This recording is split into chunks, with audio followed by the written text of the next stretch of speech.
3 days ago in San Juan, the Kingdom of the Netherlands pulled off a stunning upset of a baseball juggernaut.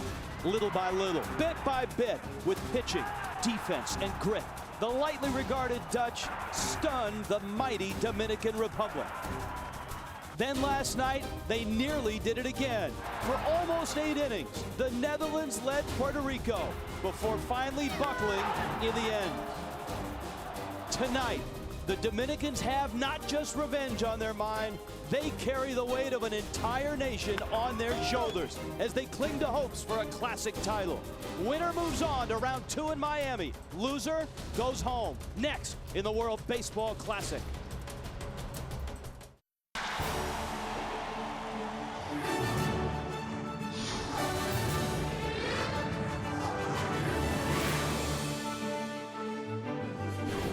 Welcome to tonight's World Baseball Classic game presented by IBM.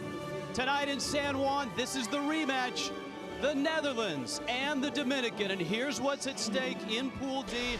The winner gets a ticket to Miami in the second round. The loser gets a ticket home.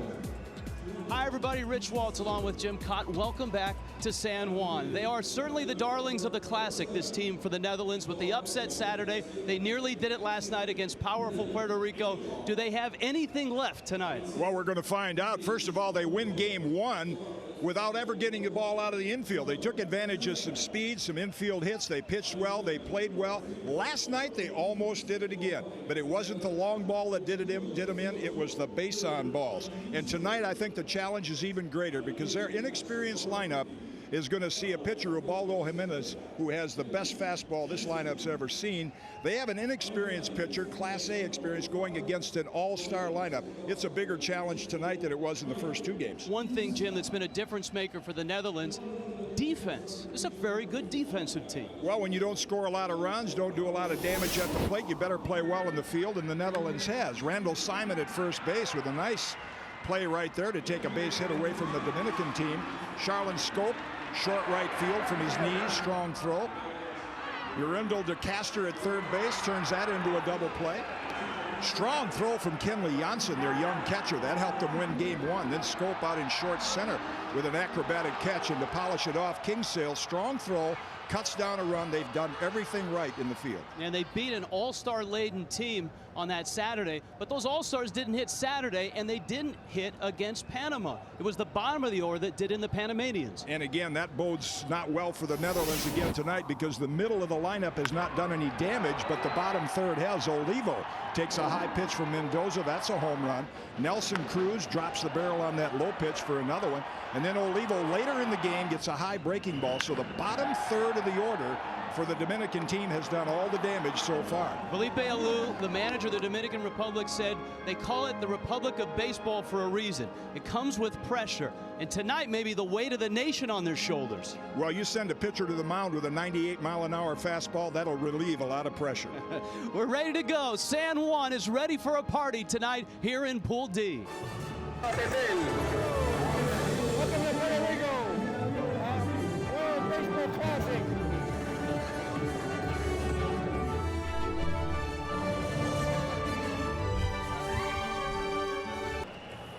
Iram Bithorn Stadium. What drama we have seen in this venue in this World Baseball Classic. Are you ready for another night of it? Here we go with the starting lineup, and it's the Dominican Republic who is the visiting team in this one. And the All-Stars are out tonight. Jose Reyes leads it off at short. Willie Taveras in center. Hanley Ramirez is in the lineup because David Ortiz makes a rare guest appearance at first base. Miguel Tejada's at third. Jose Guillen is in right. Robinson Cano at second. Nelson Cruz in left field. He and Miguel Olivo were the hitting stars in game 2. And quite a comparison. Saturday's game when they were upset by the Netherlands, just 1 for 11 runners in scoring position. They left them 12 men on, made 3 errors, and Sunday they came back and did better with men and runners with runners in scoring position. Didn't leave as many men on, didn't make any errors. Here's that Netherlands defense that has sparkled throughout this Classic. Well, we got the infield highlighted, and we showed you a little bit of that in the open, and that's really what's kept the Netherlands in both games. They win a close one, they almost win another one. Tremendous play. Scope tonight is over at shortstop.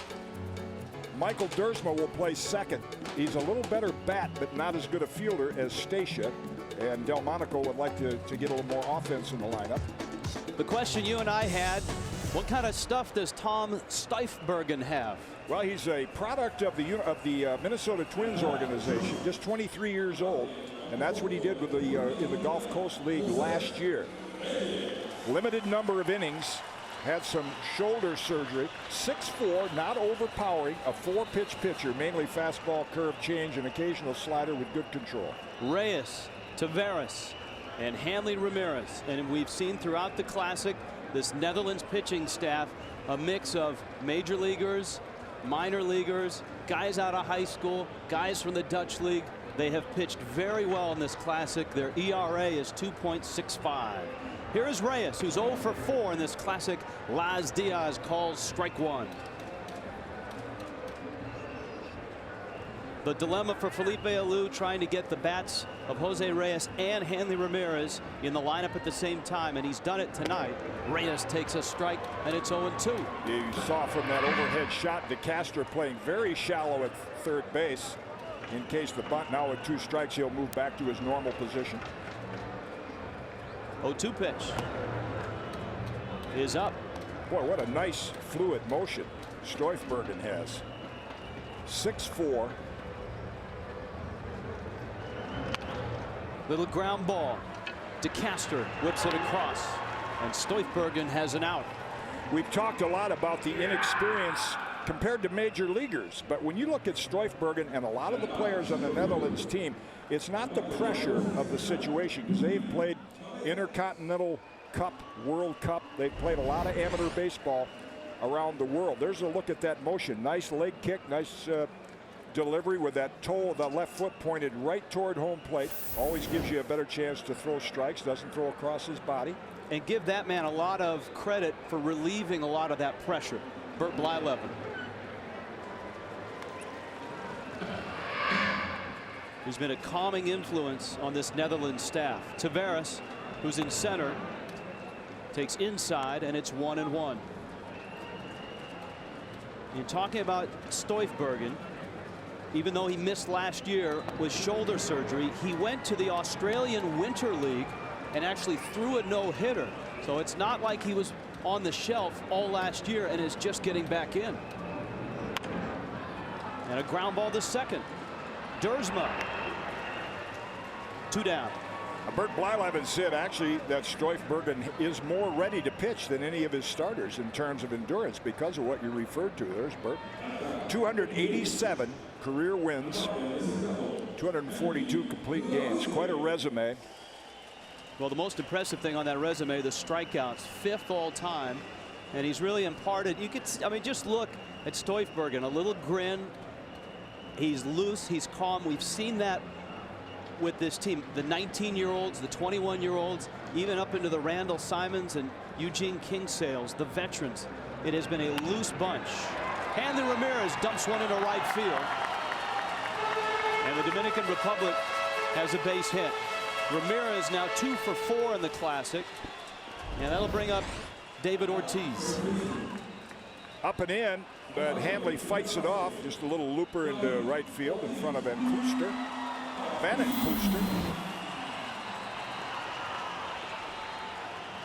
Jim, this is a hitter that nobody has wanted to pitch to in the Classic. I have not seen too many pitches middle of the plate in to Ortiz by design, because David right on top of the plate can pull that inside pitch. He's walked 3 times in 2 games. Well, I just love the pace and the fluid motion of the 23-year-old. Usually at 6'4", and as heavy as he is up in the 230 range, you know, sometimes the mechanics are not as smooth. His are flawless. And a throw to first. Hanley Ramirez can steal a base. He had 22 stolen bases last year.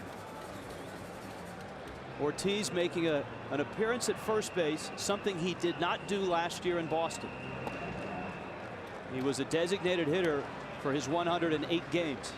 Talked about the fluid motion where he plants his foot, and this is what I'm talking about. See him land on the ball of his foot.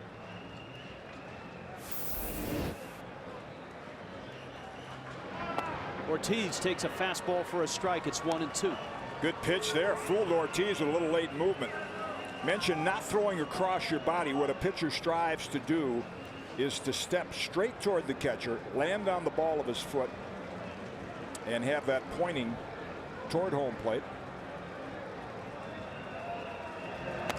Swing and a miss. Tom Stoifbergen, welcome to the World Baseball Classic. Down goes Ortiz. Bottom of the first coming up in San Juan.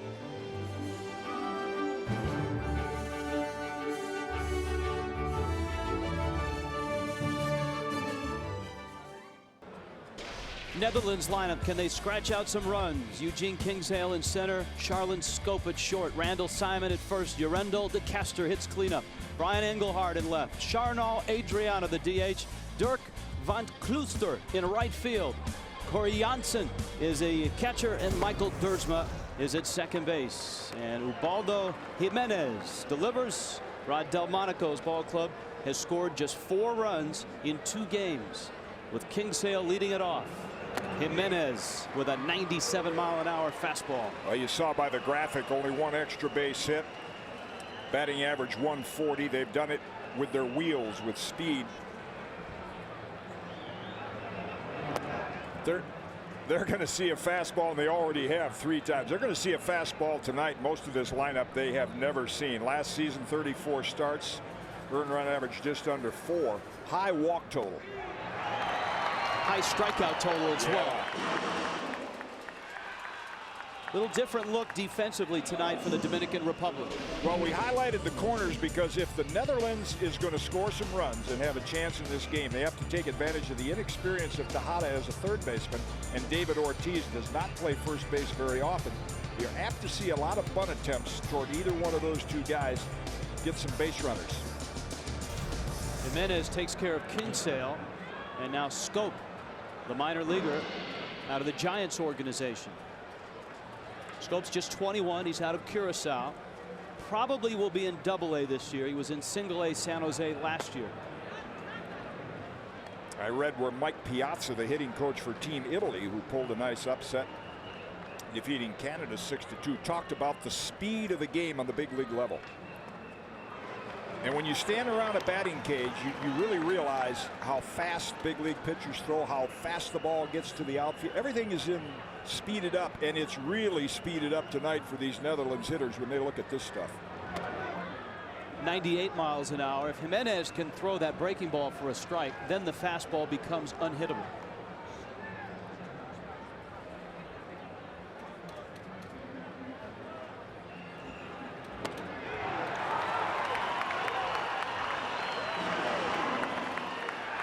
There's Mario Soto, the Dominican pitching coach, and talking to him before the game. And he was raving about Jimenez's, not just his stuff, but he said he has really had it together control-wise. You mentioned the high walk total. That's what's kept him from being a more effective pitcher.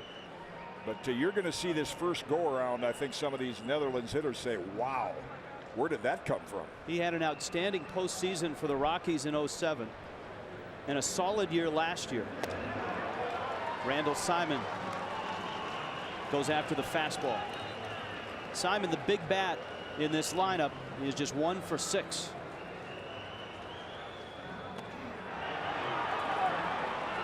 No swing, and it's 1-1.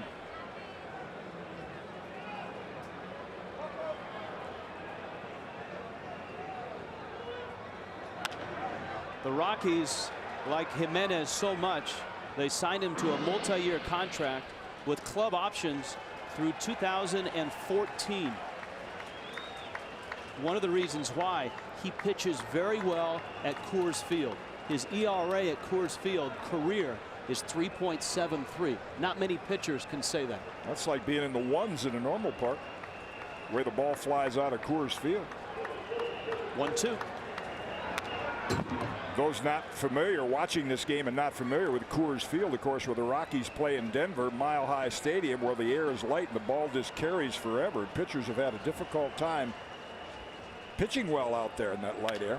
Simon dribbles it up the middle into center field, and the Netherlands has a base runner. So much so that in the last few years at Coors Field, they've brought in a humidor to store the baseballs. That has evened the slate just a bit for the pitchers. Just a little ground ball at that hard area. I mean, it's a hitter's delight. You have artificial surface, this field turf, and then the area in front of home plate, the dirt, is very hard too. So it just bounces off that almost as if the dirt is AstroTurf. This is field turf here, but it's a hard field turf. And a few of the players around batting practice were talking about the difference on their bodies from spring training to all of a sudden being here for 4 days.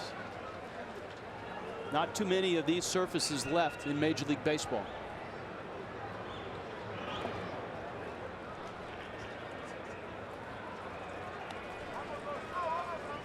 Yurendo DeCaster, the third baseman. He's 1 for 6. Going to camp with the Tigers this year.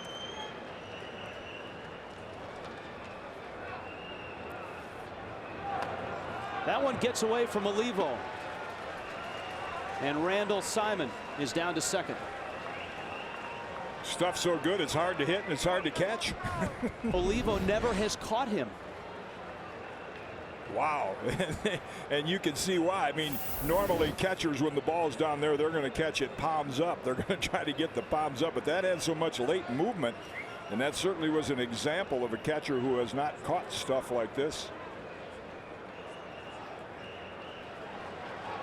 So now Randall Simon is in scoring position, and a hitter's count for DeCaster. And he had a rip at 96 miles an hour. Jimenez has touched 100 on the gun in the major leagues, but his fastball usually lives between 95 and 98. Not a bad cruising speed.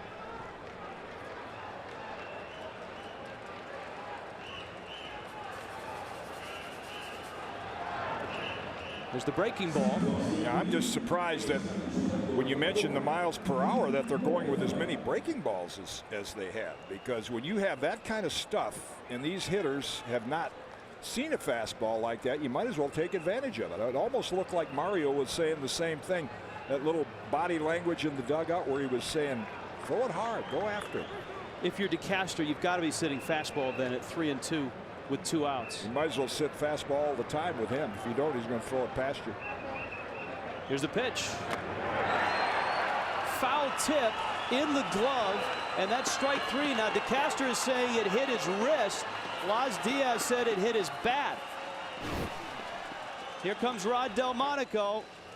Ubaldo Jimenez dominant with 3 punch-outs in the first.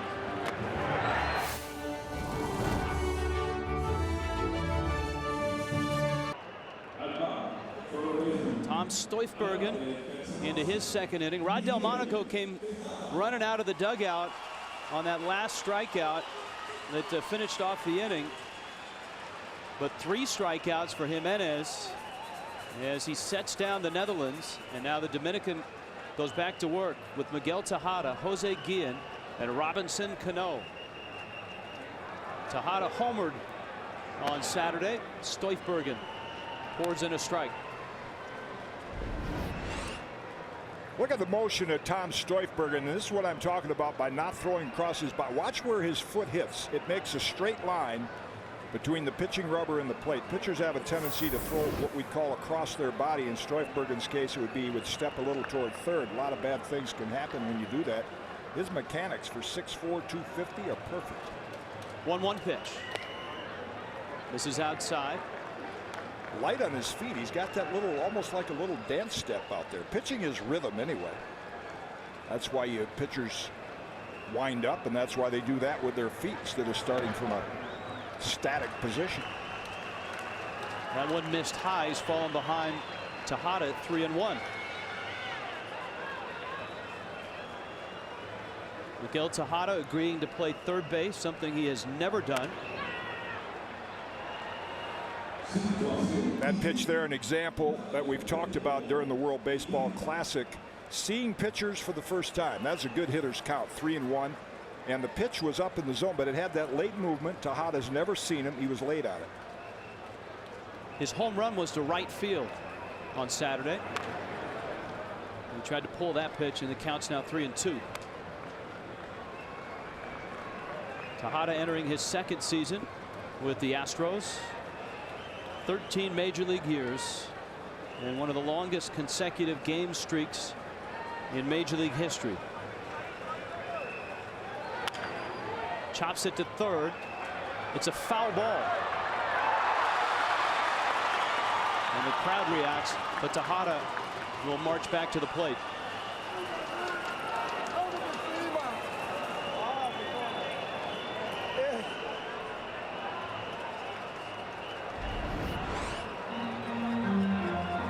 The umpire will call it where it hops over the bag. Once it gets past the bag, it's the third base umpire's call, and you'll see him in the top left-hand corner of your picture raise the arms up. That's the umpire's sign for foul ball.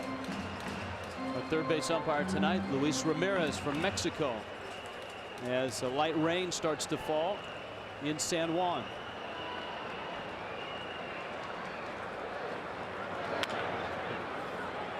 DeCastro gets another try. Tejada beats it.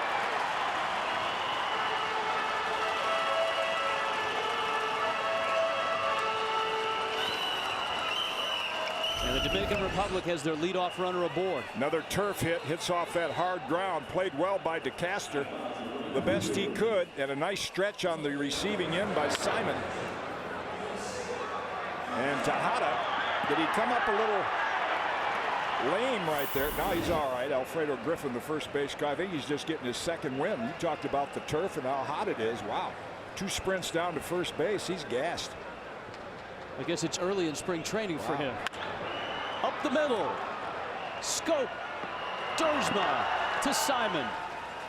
And Stoifbergen gets a double play from Jose Guillen. Tailor-made, as they say. One nice hop. Dersma with plenty of time to throw to Simon and convert the double play.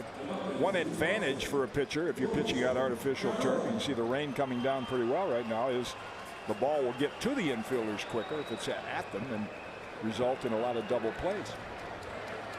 Laz Diaz behind home plate from the United States. Stefan DuPont from Canada. Larry Vanover, the crew chief, out at second.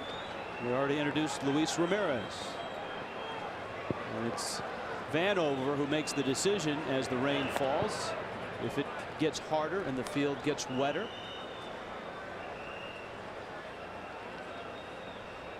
Robinson Cano into his 5th year with the Yankees, an all-star in 2006.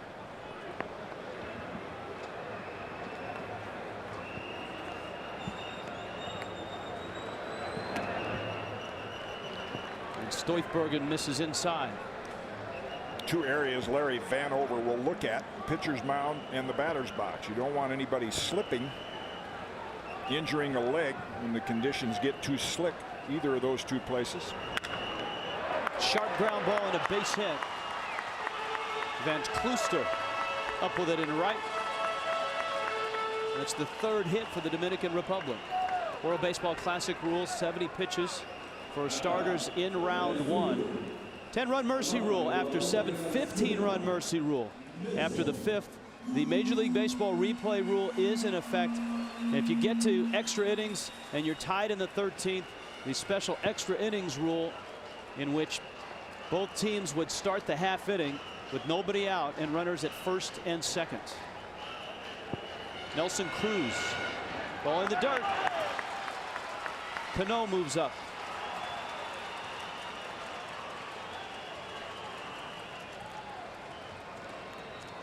On a wild pitch.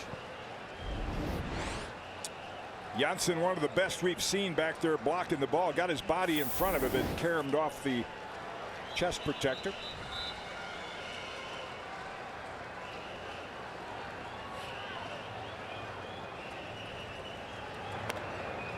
Cruz hit a laser beam home run against Panama.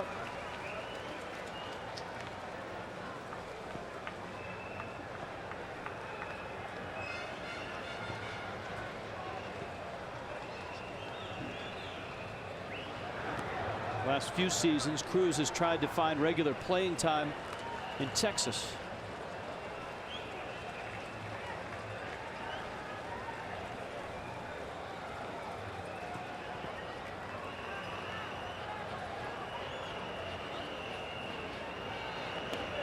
Good breaking ball.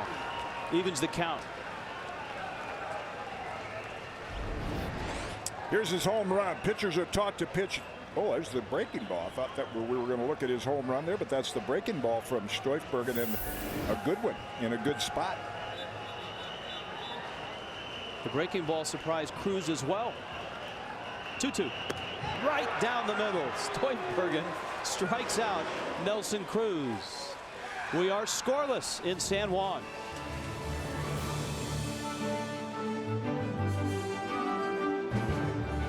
Scoreless ball game. Ubaldo Jimenez of the Colorado Rockies on the mound for the Dominican Republic. This was the finish of the first. Remember, Randall Simon was on with a 3-2 count. Watch the pitch.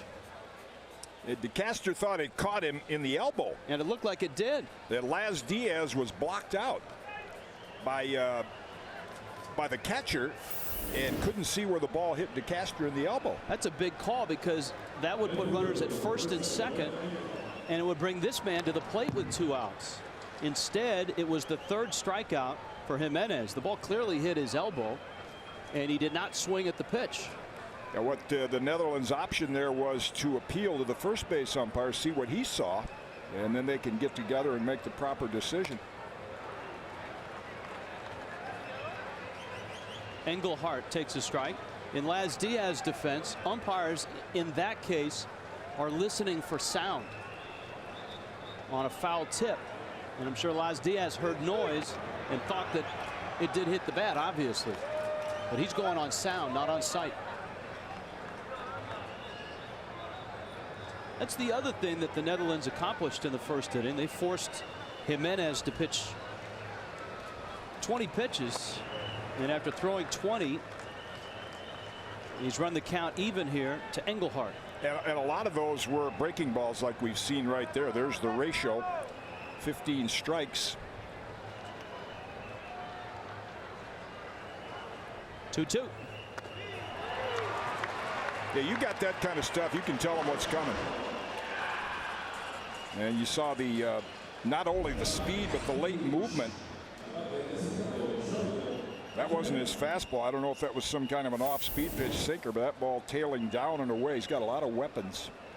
His changeup is his 4th best pitch. He throws the slider. We've seen the curve. He's used that as his 2nd pitch tonight. Of course, the big fastball. And here's Adriana. That's the fastball. I mean, that's not even fair.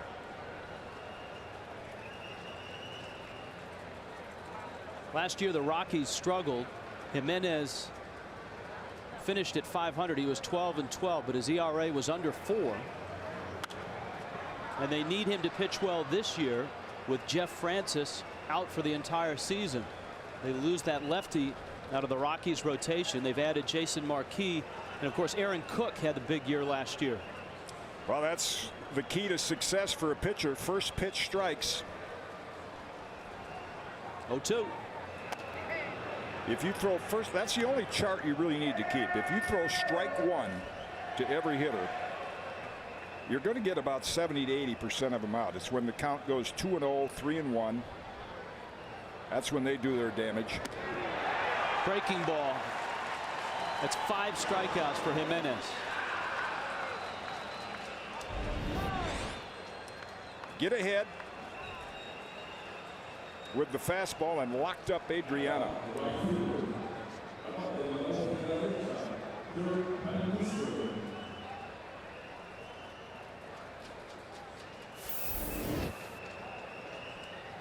So 5 strikeouts and a single. And Dirk van Klooster comes up for the Netherlands. In the lineup for the first time, 400 hitter, where he played over in the Netherlands. Rod Delmonico trying to get a little more. Yeah, but you might hit 400, but not against pitchers like this. Van Klooster trying to elevate.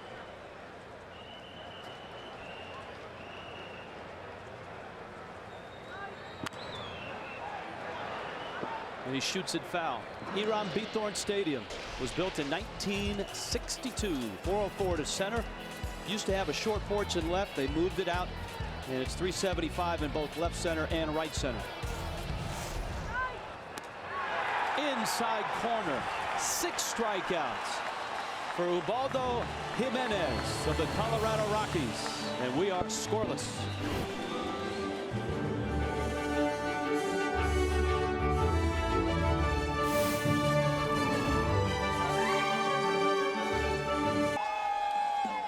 Winner of this game will have reason to celebrate. The winner of this game goes on to round 2, and Miami, the Dominican Republic, and the Netherlands. Tom Stoifbergen breaks off a curveball to Miguel Olivo. It's Olivo, Jose Reyes, and Willy Taveras. 9-1-2 in the Dominican order. Olivo takes a letter high fastball. Stoifbergen better not leave it up there. A high ball hitter. Olivo put 2 in the seats against Panama.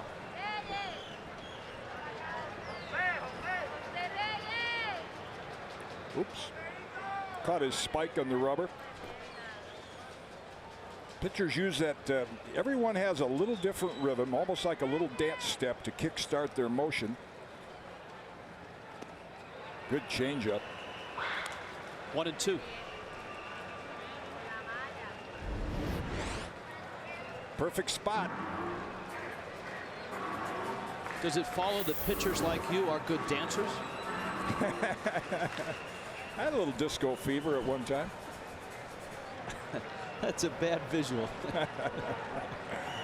1-2 to Olivo. Olivo has 3 hits in this classic. Breaking ball. He jumps on it to center, and Kingsale runs it down. The winner of this game goes on to Miami. And coming up tonight, the winner of this game will advance to San Diego. Cuba and Australia. Australia pulling off a stunner in their first game. Tomorrow's World Baseball Classic schedule. The Dominican Netherlands winner against Puerto Rico. Italy Venezuela winner against the United States. Mexico versus the Cuba Australia loser. And here's Jose Reyes. Jim Cott, first time through the order. What do you think of Tom Stoifbergen? I am very impressed with him at 23 years old. Pop up, out goes Scope. 2 down.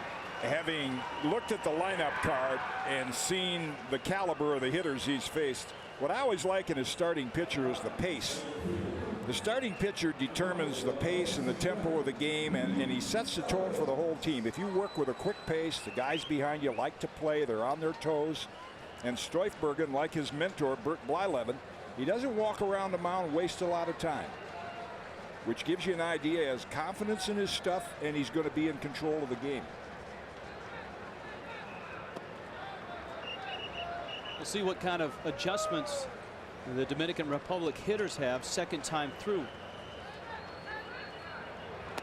I'm sure they didn't have any video from the Australian Winter League of his last few starts. Well, that's probably, you know, one of the things in this World Baseball Classic. You're playing against players, hitters and pitchers you've never seen before.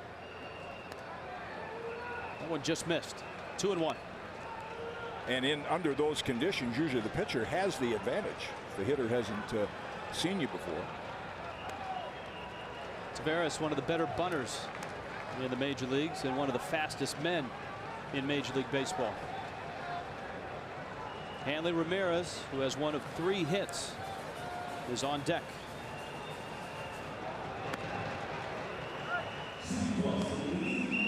Count full, 3-2.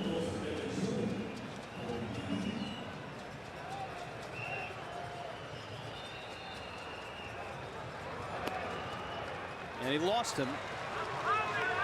So this sets up an interesting matchup here. You've got Taveras, who multiple times has led the National League in stolen bases. Rod Delmonico has a young catcher with a very strong arm, Kenley Jansen. And with 2 outs and Hanley Ramirez at the plate, you know, Felipe Alou would love to have Taveras in scoring position. Not very often you get excited early in the game when a guy gets on first base, but you do if you've seen Kenley Jansen throw, because you just love to see the way this kid can throw from his knees. He uses his knees like they're his feet.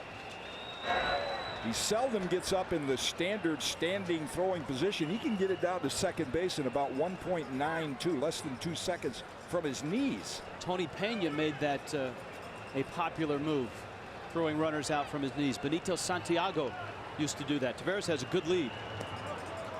And Stoichbergen misses outside. He led the National League in stolen bases last year. It was 68. That's a base stealer's lead. 1 foot on the turf. They start getting 2 out there. You got to throw to first base. Hanley chops it out towards second. Dersma to first. And Tom Stoichbergen has held the Dominican Republic down through 3.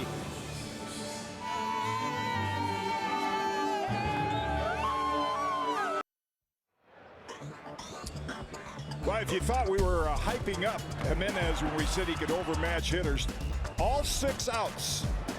Breaking pitch, blazing fastball, occasional changeup. 6 outs, 6 strikeouts. One of the good young arms in Major League Baseball, the Colorado Rockies. And Jimenez for Felipe Alou getting the start here.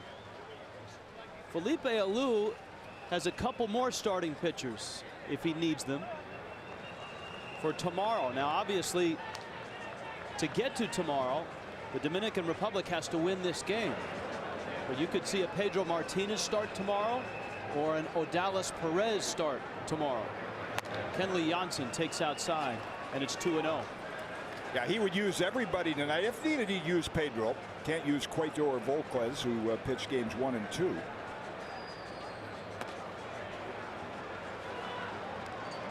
A little bit of an unusual motion, different than Stoichbergen and Rick Sutcliffe. I don't know if Rick's watching tonight. He gets check the arm when it gets down below the belt. It has that little pitching coaches call that a hooker. He hooks the ball behind him. And as you get a little older, you'll lose some arm speed doing that. You'll try to get it out of the glove quicker. But at this age with that arm, you know, he kind of gets that wrist cocked down behind him, gives him a little added flip when he lets go of that ball. 2-2 to Jansen. Inside corner. How about 7 strikeouts?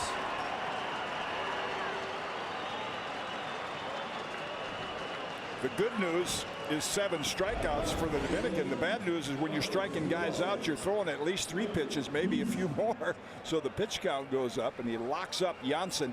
There's a look. See, he hooks it behind him, kind of flicks that or cocks that wrist.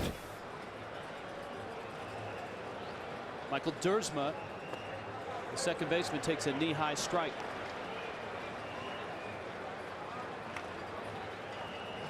Dersma, a veteran of the Dutch leagues. 98. He's just playing catch. Free and easy out of San Cristobal in the Dominican.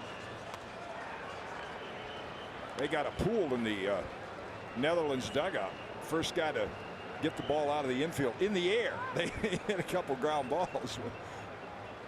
Breaking ball up the middle. Reyes. So the first out.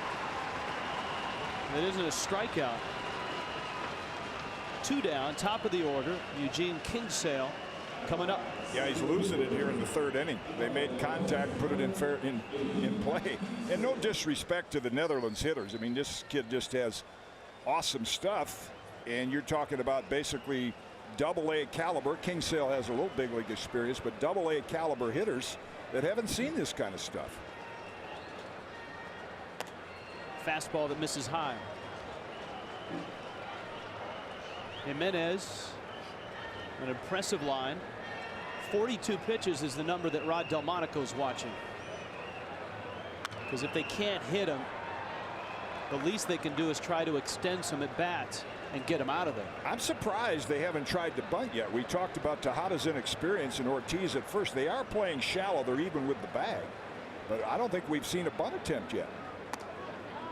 No matter how shallow Ortiz plays, you still want to test him. He hasn't played at first base since 2007.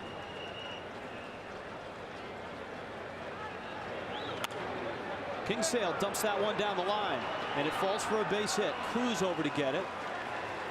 And the Netherlands with a base runner on. And this might get interesting because one of the things Jimenez does not do well, and that's hold runners on. Kingsale wins the pool. He got it to the outfield. And Rich, that's typical of power pitchers. You can't do everything. Take a Nolan Ryan. Didn't hold runners on very well. Didn't have to because he pitched a lot of no-hitters. But then the reason is they're big. They have usually longer strides and I would say longer motions. Just takes them a little longer to get rid of the ball and get it to the catcher, so they're easy to steal against. He's running on the first pitch. Olivo's throw is high, out at second. And Kingsale is thrown out. Although Jimenez with some help from Miguel Olivo, we are still scoreless.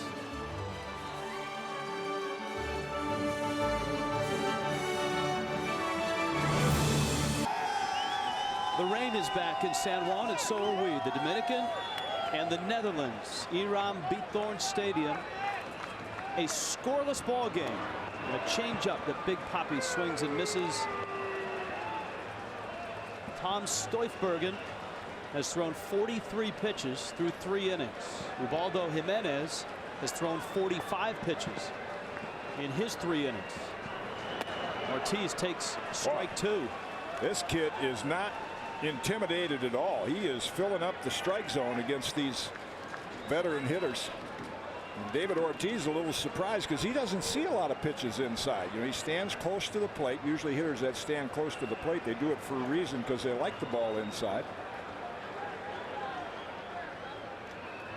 Boy, Ortiz has been a rock for the Boston Red Sox, and you forget he was traded by one organization and released by another. When he was a minor leaguer, Seattle sent him to Minnesota as a player to be named later in the Dave Hollins trade. And then the Twins decided not to sign him. They weren't sure if he was going to continue to get better. Weren't sure if they could afford a guy that maybe wasn't a superstar. And he went to Boston and took off. To the wall it goes. And Kluster. Ortiz digging. He is safe with a double.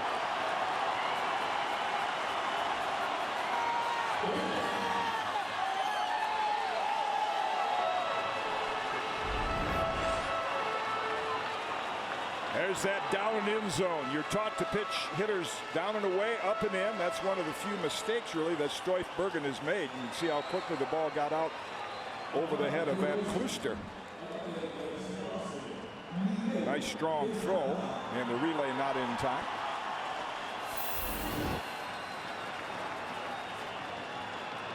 Here's Tejada. He singled in the second.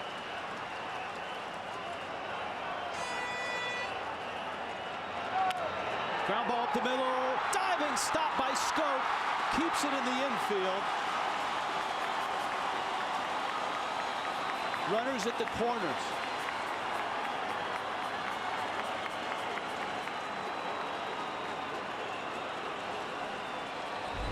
Saves a run for the moment. Dominican still at first and third, nobody out. Nice play by Scope. Can't find the handle on the ball, but does keep it in the infield. And Tejada, smelling base hit, finds another gear and head first slide. If you're watching that at home, don't do it. It's dangerous. You're taught to run through the bag. It's, for some reason or other, a natural reflex that base runners will do it, thinking they'll get to the base quicker. Any injuries happen. Rob Quarterman's the right-hander, the veteran who did such a good job in game 1, and Alexander Smith, a lefty. Guillen takes a strike, and Stoifbergen is in some trouble here.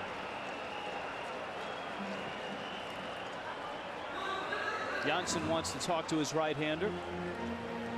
Bert Blyleven, analyst for the Minnesota Twins on television, and a pitching coach here for the Netherlands.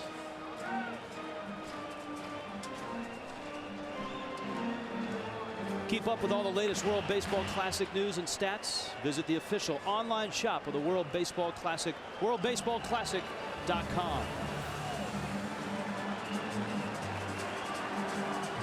Ortiz and Tejada at the corners. And Stoifbergen misses inside.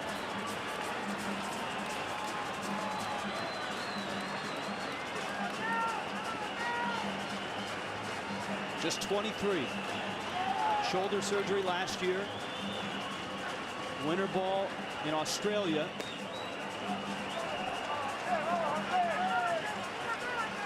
And right now he needs to get Jose Guillen out. And as effective as he's been getting ahead of hitters, now that second time through, men on base, you fall behind in the count. Big league hitters have a better chance at timing you. You saw Blyleven there in the first World Baseball Classic back in 2006. He was invited to be the pitching coach of the Netherlands. The only problem was his only daughter was getting married during the Classic, and Bert made the easy decision. He turned down the invitation, and he was glad the invitation came back around second time. That ball's popped into shallow right. Van Klooster is waiting. Big Papi is bluffing. And the runners stay at the corners. A big out for Stoifbergen. Well, other than the base on balls last night that Puerto Rico took advantage when Yadier Molina finally produced a hit and put them ahead, the Netherlands pitchers have done a terrific job with men on base of getting big outs. And you get a pop up there. Now with a ground ball, you have a chance to get out of the inning with a double play. Quartermans and Smith continuing to throw.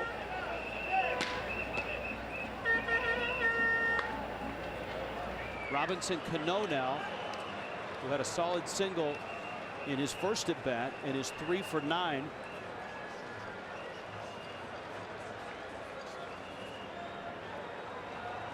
Randall Simon has come in to talk to Rod Delmonico. He's getting some new leather. He's getting some new leather. Apparently his glove broke. They probably have a trainer or equipment manager. Those guys are masters at restringing gloves and repairing them. So Randall had a spare one in his locker. It must have broke on the throw home then, as he tried to cut the ball off. Or at least he noticed it at that point.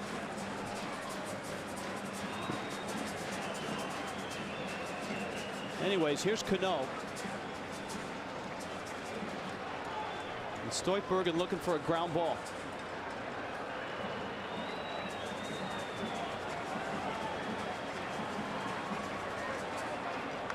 A double by Ortiz that opened the inning. Tejada, an infield single. Cano's behind in the count, 0-1.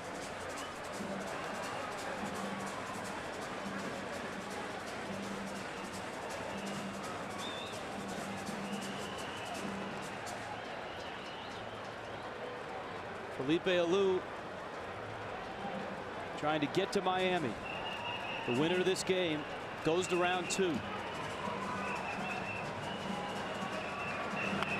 Off the end of the bat, and that's a foul ball as Ortiz collides with DeCastro. Just thinking, watching Tom Stoifbergen pitch against this lineup, and one of the things we read a lot about with this World Baseball Classic is organizations sometimes discourage their pitchers and their players from playing in it. What a great experience for Stoifbergen.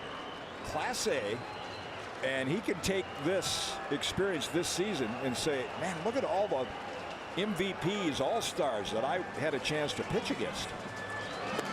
Cano, he went around and he struck him out. Laz Diaz made the call. Cano didn't like the call or said he didn't swing. One of the two. Let's see what Laz Diaz saw.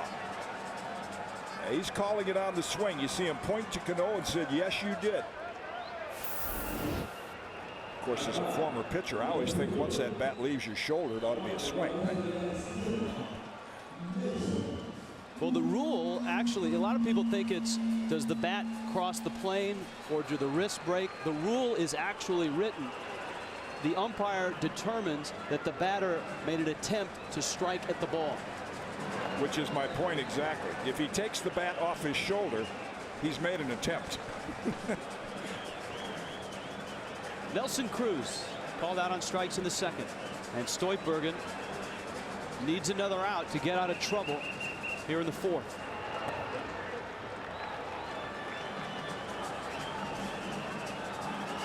Pedro Martinez stretching that pitching arm. Very effective.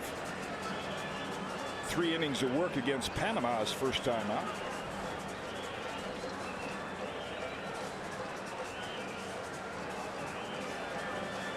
Cruz waits on a 2-0. And they went after it. Or I guess that was that against the Netherlands? His first time out in game 1. Pedro, 3 very effective innings. It was. Yeah. So they've seen him.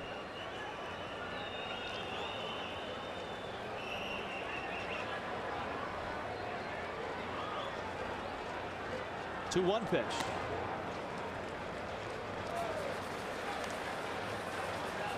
The Netherlands, with that stunning win on Saturday, and last night they nearly did it again. For 7.5 innings, Rod Delmonico's bunch led the powerful Puerto Ricans. Here tonight, the Dominicans out for revenge. Both teams trying to get to Miami. Miguel Olivo got the Dominican going as they bounce back against Panama. Got a high pitch from Mendoza. That was his first home run. And later a hanging breaking ball. High curve. You could just sense the relief from the Dominican Republic in their clubhouse when they won that game after losing the first round game to the Netherlands. And my old broadcast partner for years, Kenny Singleton, terrific switch hitter of the Baltimore Orioles, always looked at situations like this and said, after the pitcher issues a walk like that to load the bases, that first pitch, look out. First of all, you have a hitter who's been hot, and the one thing you're going to want to do if you're a pitcher right now is throw strike one. Olivo has been known to go after first pitch fastballs, especially ones that are up in the zone.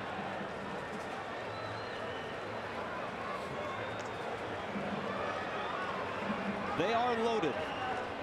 And there is the pitch count, 63. So he's got 7 pitches left. And of course, if he hits 70 in the middle of an at-bat, he can finish that at-bat. That's what's done in the Netherlands. The base on balls, and now in this case, Stoifbergen falling behind hitters. Woo. Very happy to have that one back if you're Tom Stoifbergen. Rich mentioned high ball hitter. You see Jansen's target. He wanted it down, and it was right up in his eyes. Just missed it. Anytime you see a ball fouled straight back, the hitter had it timed. He just swung under it just slightly. See what he gets. 1-1. Fastball, ground ball, Scope in the hole. The second in time, and Stoifbergen gets out of trouble. The Netherlands, through 3.5 innings, scoreless with the Dominican Republic.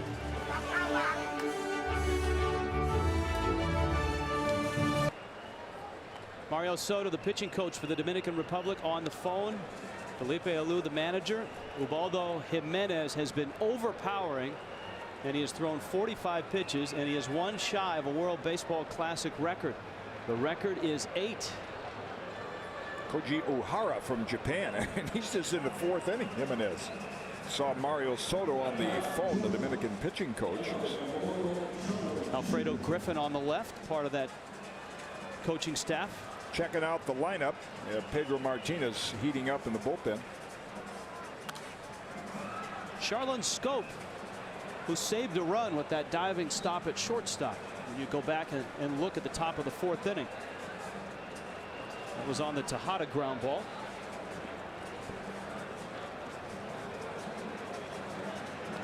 But 2 things surprised me so far. Very impressive 4 innings by Tom Stoifbergen. I really didn't think he could shut that lineup down like he has. So he's put the Netherlands, kept him in the game here, heading toward the middle of the game.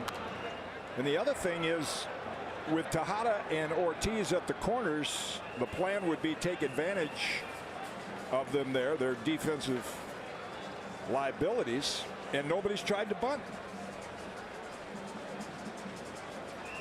1-2. He's tied the record. 8 strikeouts. Play the first 4 innings of the same ball. Doesn't catch up with that one up above the belt. There's the pitch count clock. He's got a ways to go, right at 50. Pedro Martinez starts to get ready.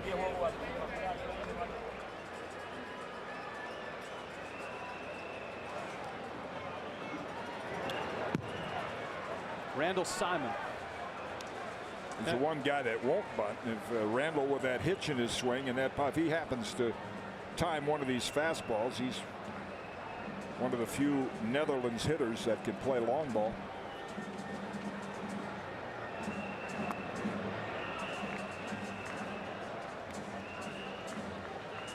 So he has tied the record, and he still has plenty of pitches to throw to break it.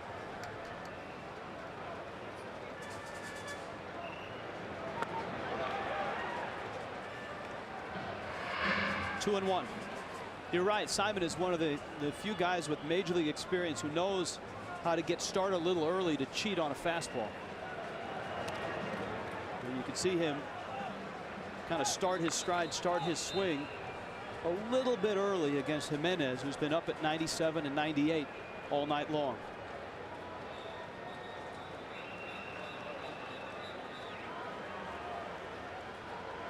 Three-one. And it's full at 3-2.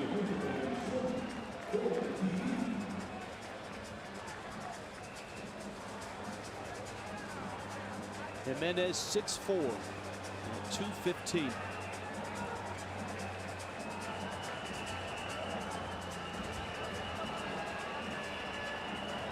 It's 3-2. Lines it foul. We talked about the Coors Field numbers and how impressive that is for Jimenez. The ERA in his career, his brief career, at 3.73. The other thing that was impressive last year, he made 34 starts and he gave up just 11 home runs.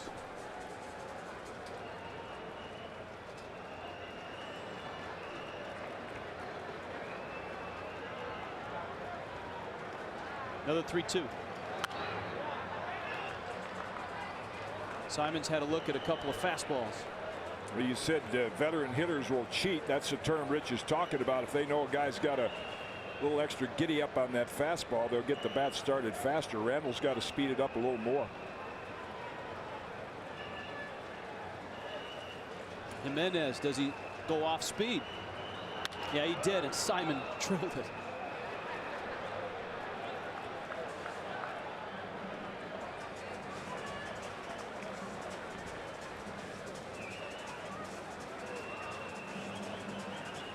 It's a good at bat by Simon because it's moving that pitch count closer to 70.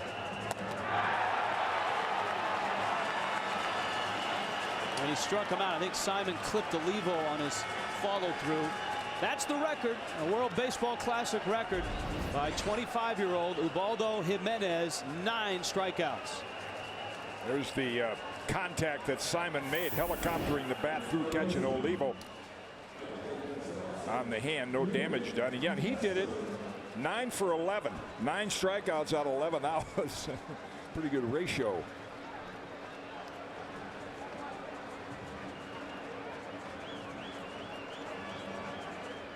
'70 can't come soon enough for the Netherlands. They got 10 more.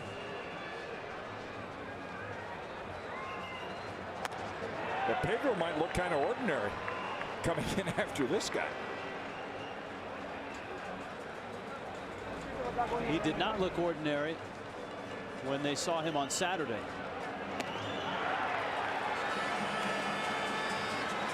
One and two.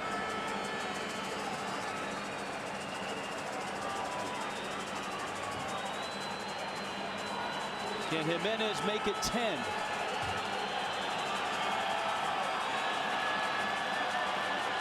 One-two pitch. It stays at 1 and 2. Every fastball that there has been contact made with, they've been late. Kingsale had the little looper out in the left field. Simon grounded a ball up the middle. They have not pulled one.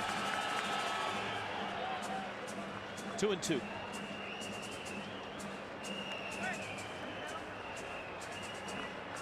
great pitching. The runs that the Netherlands scored, 3 of them on Saturday, were all unearned.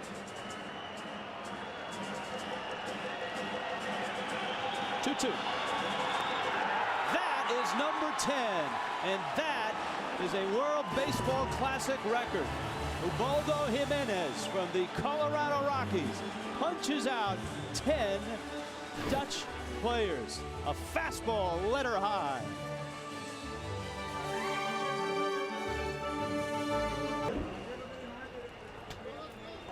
Nice night's work.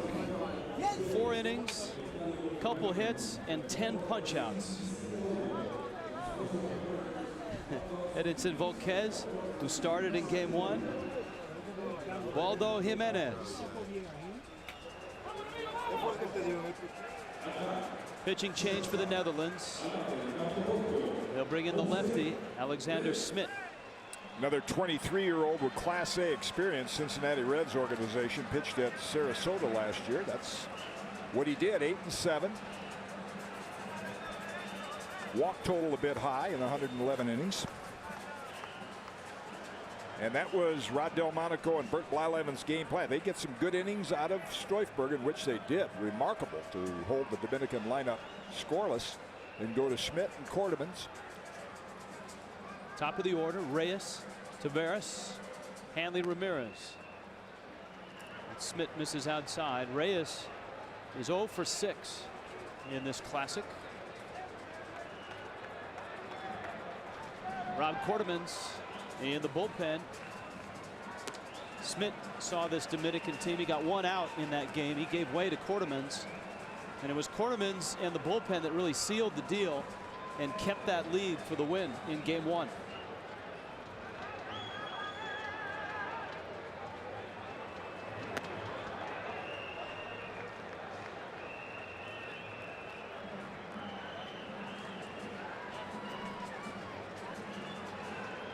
Two and 1.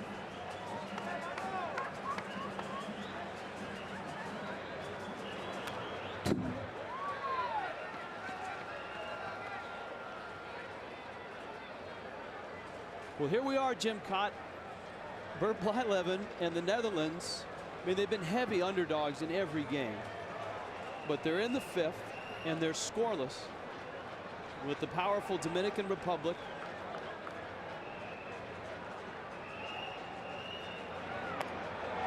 Just missed. Everybody, scouts and media people around here that have followed this, have all said the same thing. We had no idea the Netherlands had that good a pitching. And we saw the shot of Bert Blyleven. He has encouraged them to attack the strike zone, and they've done that. And you wonder if maybe on this Netherlands staff, if there's a Peter Moylan. Moylan was the reliever in 2006 from Australia that came in and wowed scouts in the World Baseball Classic. The Braves liked him so much they signed him. He's been a nice part of Bobby Cox's bullpen since. And down goes Reyes. And that's another thing they've taken advantage of. I mean, the Dominican have hitters like Reyes, like Ramirez, who are all swinging like they want to hit the ball out of the ballpark, playing home run derby. He's the kind of hitter that you would expect to make contact, get on base, steal bases, and that feeds into pitchers throwing strikes as well, over swinging. At what point in the game does all of a sudden the weight of the nation start to weigh on the Dominican Republic? Because this is an elimination game. They lose this game and it's over. Well, if they fall behind, gets to the 7th or 8th, then that'll be the story then.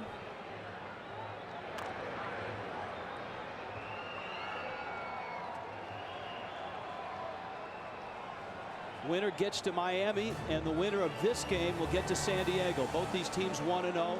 That game coming up tonight at 10 Eastern, Cuba and Australia. Here's your viewing guide for tomorrow in San Juan, in Toronto, and in Mexico City.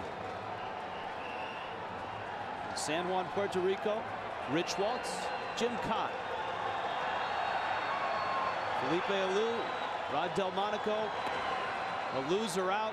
A winner advances ball game. 1-1 to Willie Taveras. Alexander Smith out of the Netherlands bullpen.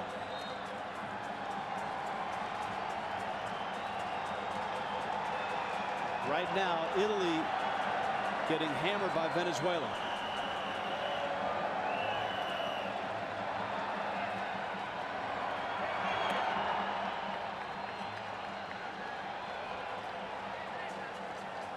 If Smith loses Taveras, he probably will not pitch to Hanley Ramirez.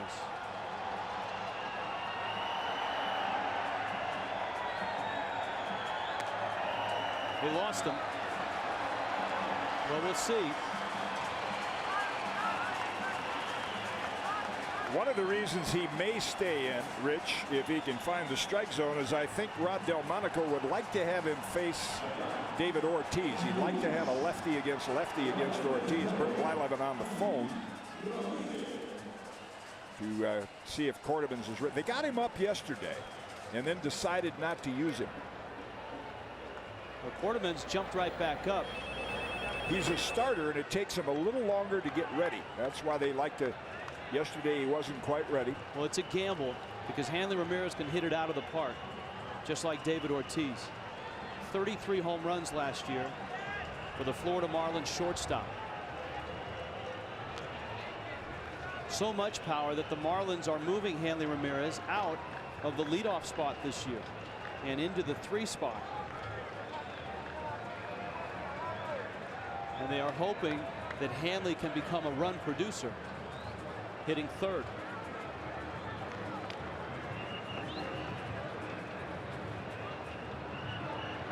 Smith almost got him. Pretty good move. He's doing a couple things. Throw the ball to first base. Cordovans is a starter. He wants a little more time to get ready. So you throw the ball to first base a few times, give him some extra pitches.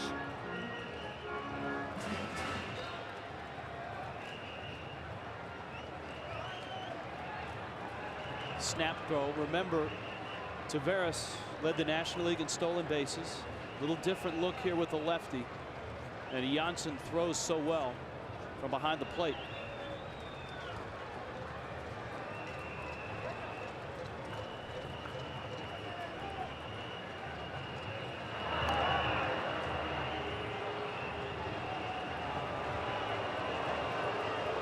Well, he has yet to throw it to the plate.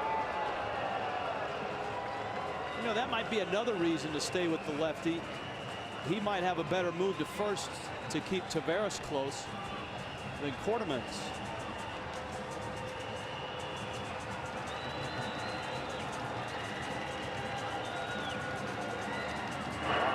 Remember, Taveras had the big base running mistake in the 9th inning in the upset. He tried to steal 3rd with 1 out, down a run in the 9th. And Janssen threw him out. My wow was about borderline balk. You're supposed to step directly toward first. Smith is really walking a fine line.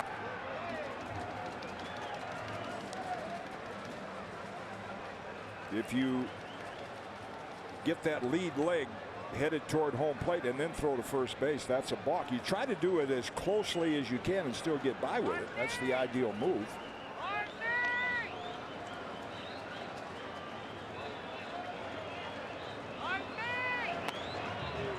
Outside corner, it's 1-1.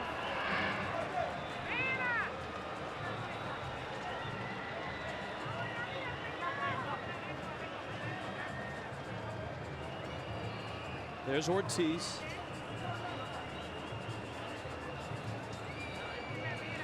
One out, top of the 5th. Hanley Ramirez hits it deep to the wall, and Engelhardt makes the catch at the base of the wall. Rod Delmonico gambled. He had Smith pitch to Hanley Ramirez, and a big sigh of relief.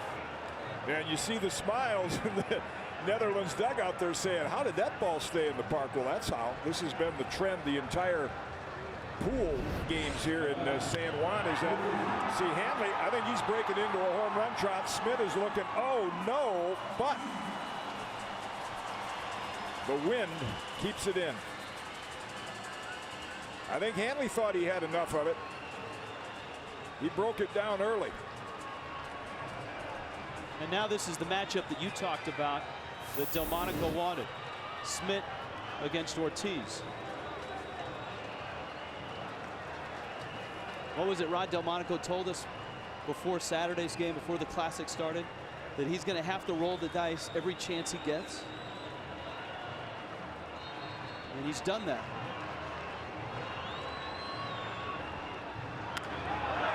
That one's in the air. DeCaster has it, and Alexander Smith keeps the Dominican Republic off the board. Halfway through and scoreless in San Juan.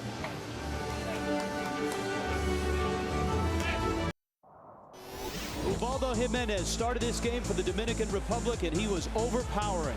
Well, he set a strikeout record, and he only pitched 4 innings. A variety of pitches, but mainly a 90-plus fastball. Mixes in a breaking ball. Netherlands got a couple balls to the outfield. That's all. Simon chases the high fastball. A very impressive 4 innings for Jimenez.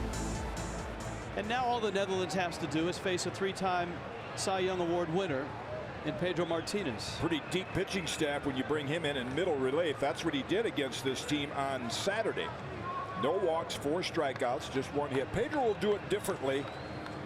He never had quite the fastball that Jimenez did, but he always was a power pitcher in his prime. Now he does it with a little more guile, changes speeds, and always excellent location. Brian Engelhardt to be followed by Adriana and Vent Klooster. Engelhardt 0 for 5 in the Classic.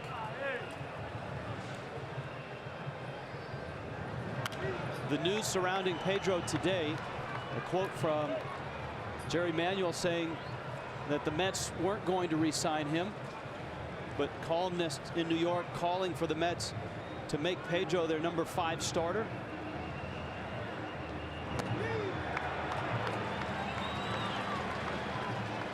Tim Redding, Freddie Garcia, Livan Hernandez all battling for that number 5 spot in the Mets rotation.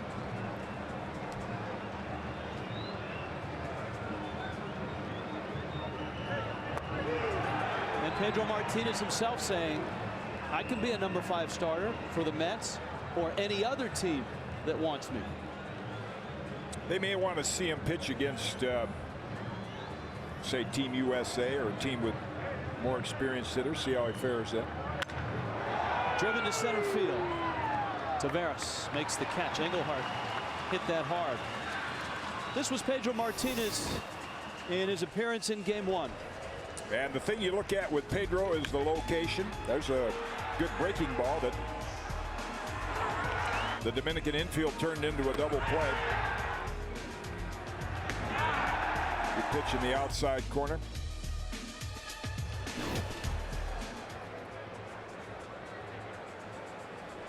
Charnal Adriana, the designated hitter.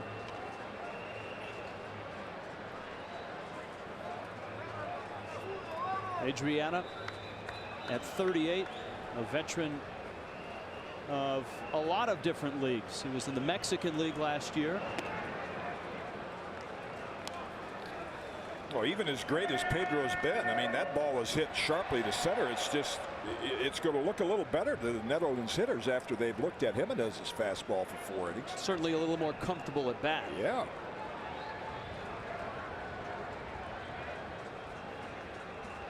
Edinson Volquez and Johnny Cueto, 2 of the other starters who patterned themselves after Pedro growing up in the Dominican Republic. They share that circle change. Their deliveries are similar. The way they carry themselves out on the mound, similar. 1-2. That's been a theme here in San Juan. Guys trying to get back to the big leagues or auditioning for the big leagues. Pudge Rodriguez has looked pretty good. Pedro Martinez has looked pretty good. Bernie Williams did not look real good last night when he tried to score from second base and was thrown out at the plate. Shallow center. Taveras. And there's 2 outs. This copyrighted telecast is presented by authority of the World Baseball Classic Inc. and may not be reproduced or retransmitted in any form. And the accounts and descriptions of this game may not be disseminated without express written consent. 2 balls to the outfield, and this may be their best hope. Now here's a guy that hit 400 over in the Netherlands. Last season with Kinheim, had an off year, just 331. Not a lot of power, no home runs.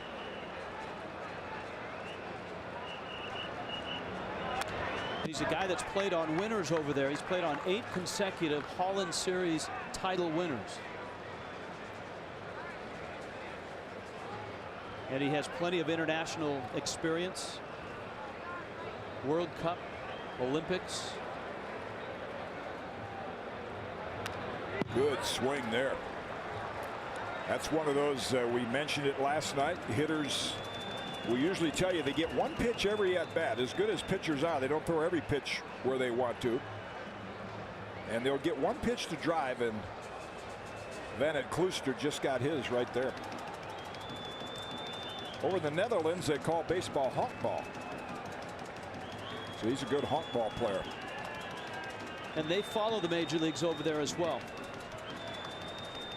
It's one of the things the internet has done over the last 7-8 years, has spread the game internationally, where international players can watch major league games. No swing. Rick Vandenhurk, when he makes his starts for the Florida Marlins, has a lot of his ex-teammates that watch on the internet. Did hold up in time.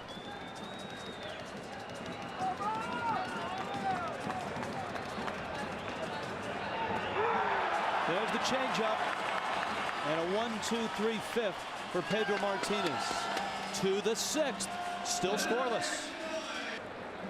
In San Juan, the winner goes on to round 2. The loser goes home. The Netherlands hanging again with the Dominican Republic. And Rob Quartermans, who was so key on Saturday, comes out of the bullpen. Rod Delmonico and Bert Blyleven have this game right where they wanted it. When you look at Quarterman's numbers, excellent control, 34-year-old veteran. More than a strikeout an inning. Has plenty of experience in international play. Surprising that this game is scoreless after 5 with that Dominican lineup against a pitcher who's only pitched in Class A ball. Tejada takes outside. That's the funny thing, when they line up for the national anthem and you go down the line and you look at the names on the back of the jersey. For the Dominican Republic, Reyes, Taveras, Hanley Ramirez, Ortiz, Tejada, Guillen, Cano, Cruz, Olivo. You've got an MVP in there, all-star selections. Then you go down and read the back of the Netherlands jerseys. Kinsale, Scope, Simon, DeCaster, Engelhart, Adriana, Van Klooster, Janssen, Dersma. I think what's helped them is, despite the lack of big league names, they have played a lot of international baseball against teams from all over the world in pressure situations.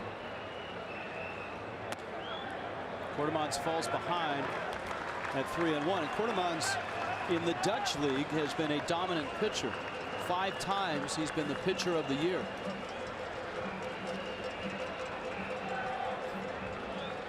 Second most in honkball history over there in the Netherlands.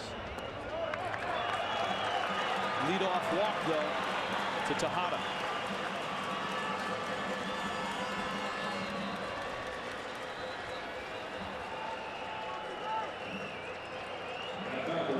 Jose Guillen with Robinson Cano to follow. The Netherlands last night nursed a 1-0 lead into the bottom of the 8th. They finally buckled under the weight of the Puerto Rican lineup. That bullpen held up against this team on Saturday for that surprising win.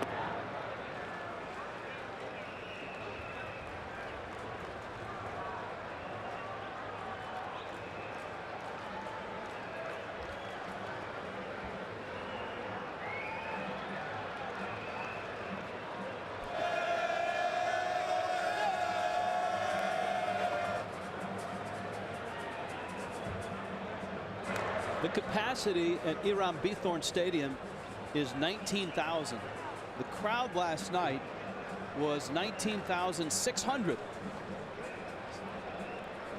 So they were stuffed in every little corner of this ballpark. Guillen hits a high pop towards the line. Then Klooster makes the catch. And this is how Saturday unfolded. It was Hanley Ramirez and his throwing error that opened the door. The Dutch walked in with 3 runs, and they took it from there. They made those 3 runs hold up. Tejada got a solo homer that gets the Dominican team on the board. Watch this throw. Ramirez does him a favor, ducks out of the way, and Janssen's strong throw got Taveras. That's the second out in the 9th inning, and then strike 3 to end it by Leon Boyd. Leon Boyd was on the mound last night in the bottom of the 8th, and he gave up that deciding hit by Yadier Molina. Cano. Your point's a good one about Quartermans.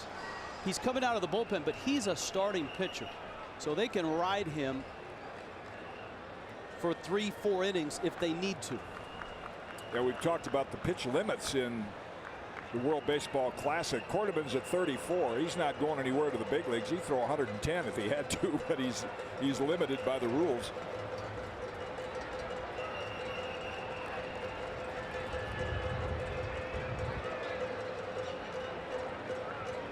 Cano singled in the 2nd, and he struck out in the 4th. Tom Stoifbergen started this game and went 4 scoreless innings. A shot. DeCaster has it across the diamond, and Simon can't dig it out. Almost a double play, but there's 2 outs.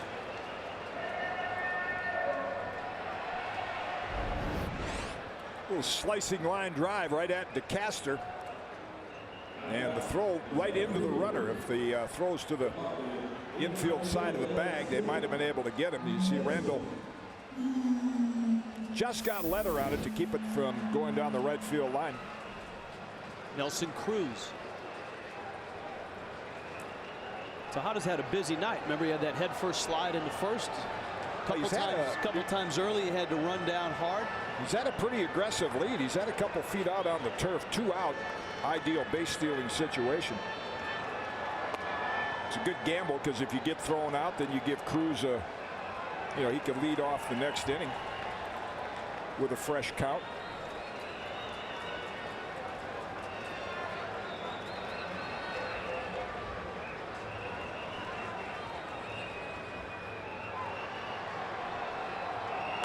Quartermans. Cruz fouls it back, and the count's 1-1.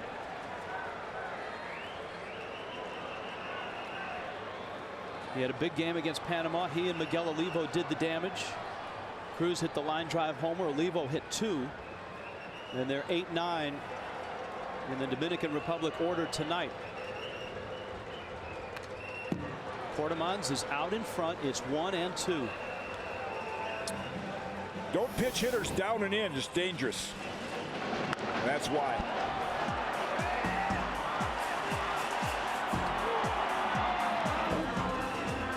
That was the home run against Panama. He's 1-2 against Rob Quartermans.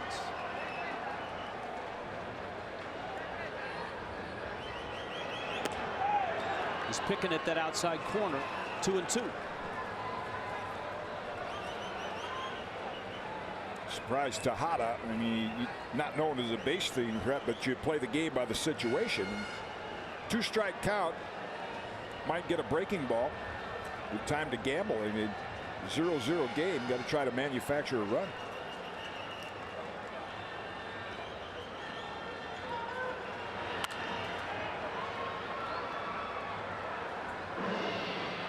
Tejada in his career with 73 stolen bases. He swiped 7 last year. And of course, the Dominican Republic has seen Kenley Jansen throw. So has the world. Yeah. We sure have. And he's impressive.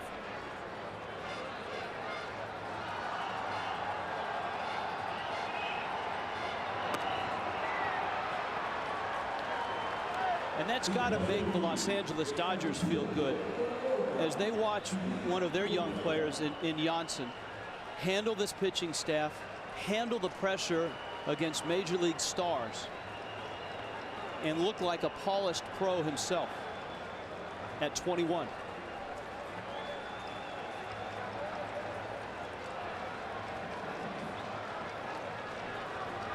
Three-two. Wow. Quarterman said very happy to get that one back. Count goes to 3-2 after being 1-2. Gets to Nelson Cruz's favor, and he just missed that one.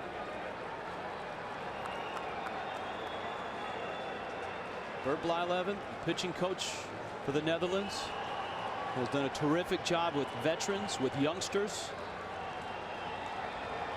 Tejada will be moving again. 3-2 again. Foul ball again. And Tejada will be in midseason form by the time this game is done. It's got a few sprints in. Olivo waits. This powerful Dominican Republic team held scoreless into the sixth.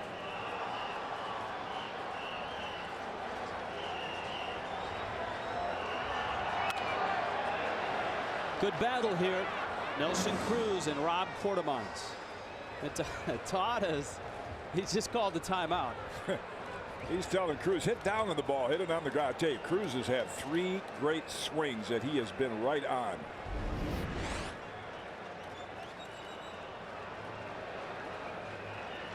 Fouled straight back.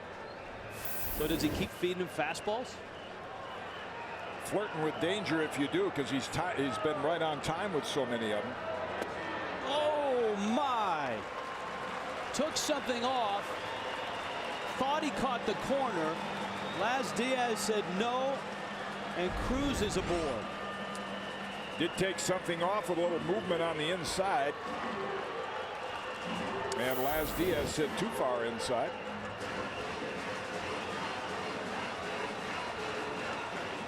Well, here's the guy that's done the damage. And he's in position again to do it.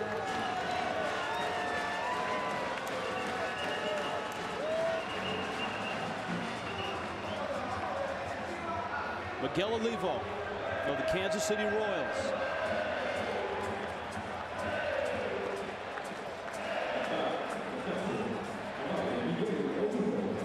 Tejada's at second. Cruz is at first. Scoreless in the top of the sixth.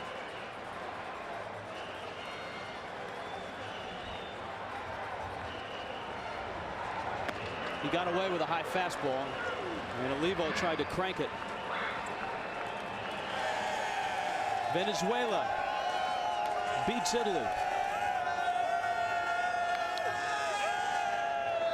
And Venezuela gets their ticket to the second round. They will play the U.S. tomorrow for seeding in Miami. 0-1. Wow. 1-1. So if they win, Venezuela wins, they get the higher seed. USA wins, they'll be the top seed. Jansen does a nice job of framing the ball. There's Tejada. Cruz. 1-1. Rob Quarterman's with excellent control by his numbers in the Netherlands, but it's the one thing, as well as they've attacked the strike zone, base on balls cost them yesterday. And now 2 walks in this inning, and he falls behind 2-1. Not the game plan for Bert Blyleven.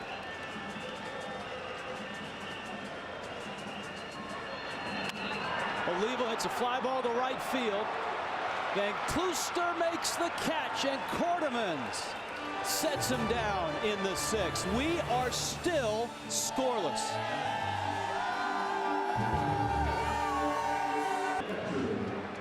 They are doing it again. The darlings from the Netherlands, who pulled off one of the biggest international upsets in international baseball history on Saturday when they beat this Dominican team, and they nearly beat Puerto Rico last night. And here they are in the bottom of the 6th, scoreless, facing Pedro Martinez. Kenley Jansen, the young catcher, fouls it back. He's a switch hitter. As surprising as it was for them to beat Dominican on Saturday, only other win of that magnitude was when they beat Cuba in the 2000 Olympics, and then came close last night. Tonight, to me, is more of a surprise, with an inexperienced pitcher by big league standards against this lineup. And Streifbergen just did an amazing job keeping it scoreless through the first 4. I think the key here is that the Netherlands is not surprised. At least they have not acted surprised that they are here. Jansen pops it up. Tejada reaches, and Miguel Tejada makes a tumbling catch.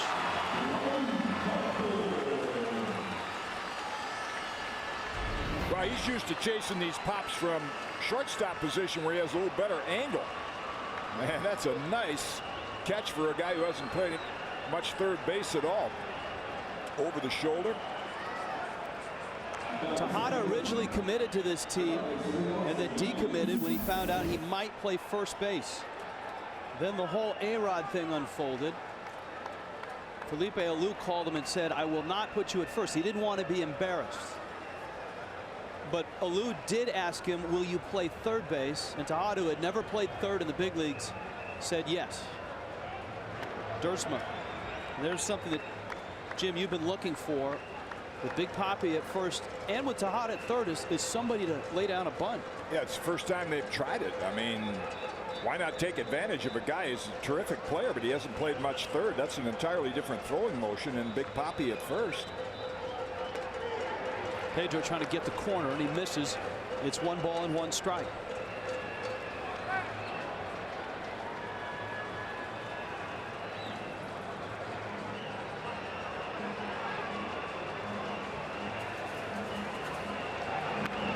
There's a bunt. Olivo throws him out.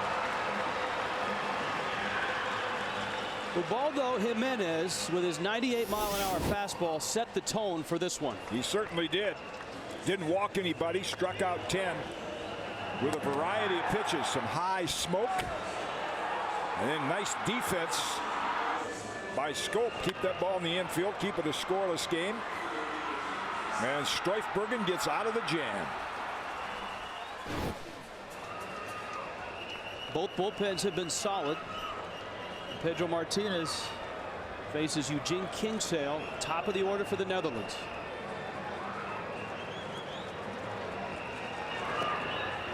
He shortens to bunt. Kingsale has a hit. He's got 3 hits in this classic.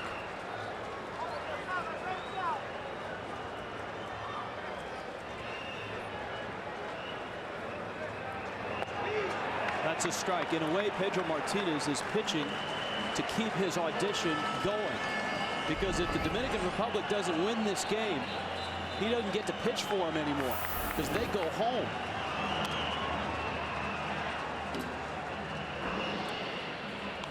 Jimenez's night, a record-setting night. Great combination of power and control. Didn't walk anybody, just 2 hits. Ground ball up the middle, little blooper to the left, and 10 strikeouts. 0-2. And those 10 strikeouts, if you've not been with us the entire game, were in 4 innings. 10 out of 12 Netherlands hitters struck out.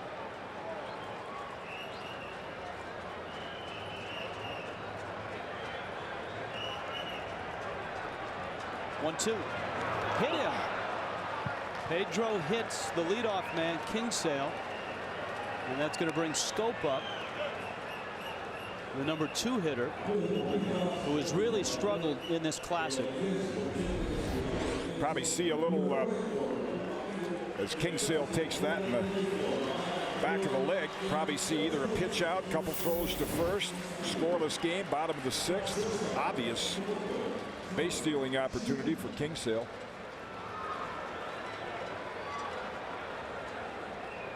Schoop is 0 for 8 in this classic, and he has struck out twice. He was one of the hitters that just had no chance to catch up to the Jimenez fastball.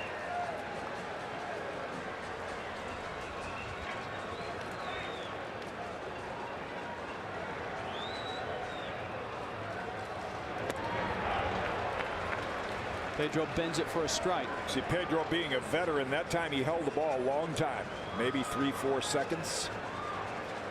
And then you may see him just come to a quick set, unload it in a hurry. That's the best way to try to keep a base runner from timing you. Vary the amount of time you hold the ball.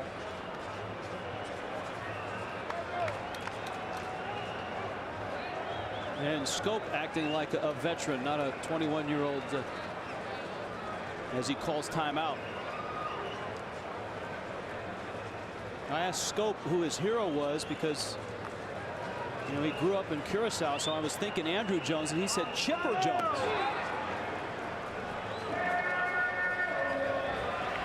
The players that come from the Dutch Antilles, the Superstation, they get that down there, and so a lot of them are big Braves fans, and having a hero in Andrew Jones, that doesn't hurt as well.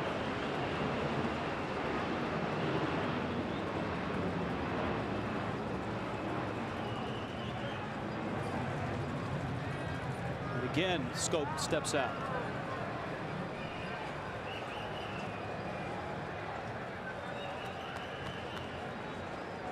Kingsale was caught stealing in the 3rd on a bang-bang play at 2nd with Jimenez on the mound.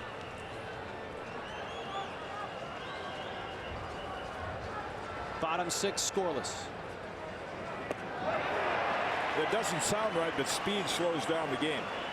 Get a guy like Kingsale on first base, you see some throws over, and it disrupts the hitter as well. You know, you're up there, you're waiting for the pitch to come. He goes to first base, and Pedro holds it, steps off, so it disrupts the hitter's rhythm as well as the base runners and slows the game down.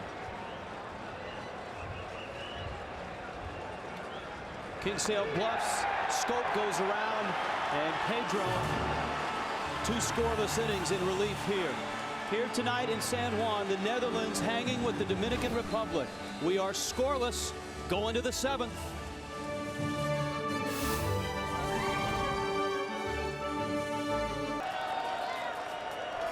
This game is scoreless. The powerhouse Dominican Republic. Some have favored them to win the entire World Baseball Classic. Well, I think right now Felipe Alou, as Hanley Ramirez looks on, is saying, hey, All-Stars, show me what you got. Jose Reyes, Willie Taveras, Hanley Ramirez, top of the order. Yeah, couldn't be a better situation. Last 3rd of the game, and you start off with this guy. Not productive tonight. Rob Cordemon's into his 2nd inning in relief. That ball smoked to right, and Klooster is there, and he makes the catch. Allowed out number 1 in the 7th. It's been a quiet night by those All-Stars. 5 hits on the board. Pair by Tejada, pair of singles. Cano has 1, and Ortiz and Hanley Ramirez have 1. Hanley hit the ball the hardest. He hit one to the gap in left center, but with the flags blowing in, we've seen, unless you really crush one, balls don't carry the left. That ball ended up in Englehart's glove on the warning track, about 370 feet from home plate. Here's Taveras. He's walked a couple times.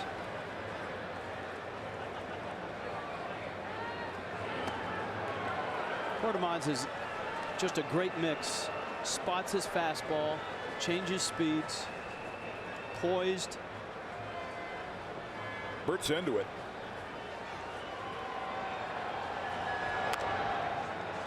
Little pop-up. Randall Simon can't get there. There is a lot of foul ground here at Iram Bithorn Stadium. I don't know where they got all their training, but What's been impressive to me is the motions, the mechanics of the Netherlands pitchers. Saw it from Stijfbergen to start the game. Well, for a guy like Quartermans, there are 6 Major League Baseball academies over in Holland.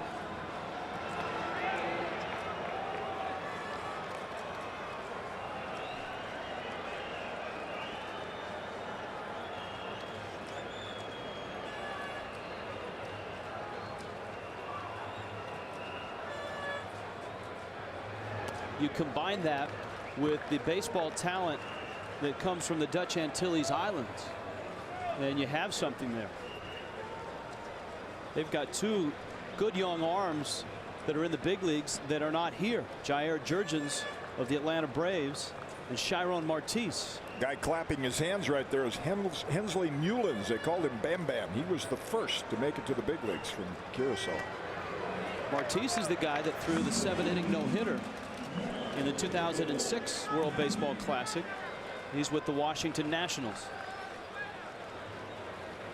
Counts full, 3-2. Ubaldo Jimenez, a classic record, 10 strikeouts tonight. Wow.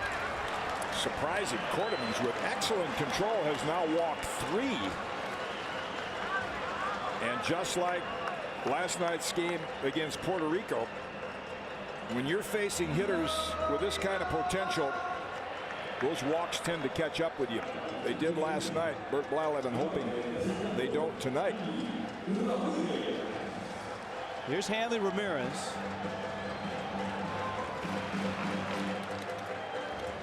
Ramirez, the designated hitter. If you've just joined us, one thing Felipe Alou did with his lineup is put David Ortiz at first base for the first time since 2007. The dilemma that Alou had is he didn't want to put Ortiz at first, but he wanted to get the bats of both Hanley Ramirez and Jose Reyes in the game at the same time. So he needed to DH one of those guys. He didn't do that in the first 2 games, but tonight Ramirez is the DH and Ortiz is at first. Reyes is at short.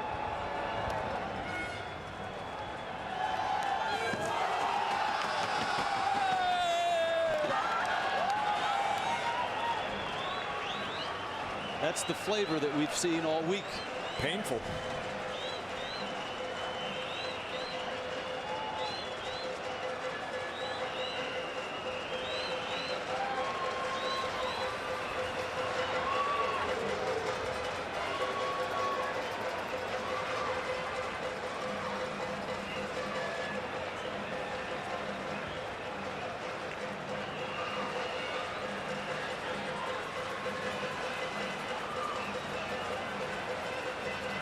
One and 0.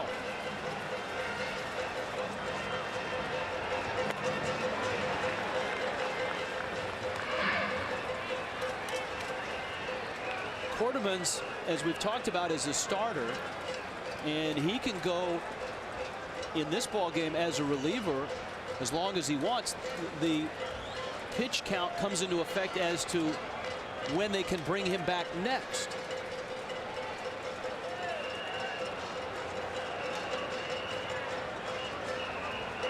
If he goes over 50, then he has to take 4 days off.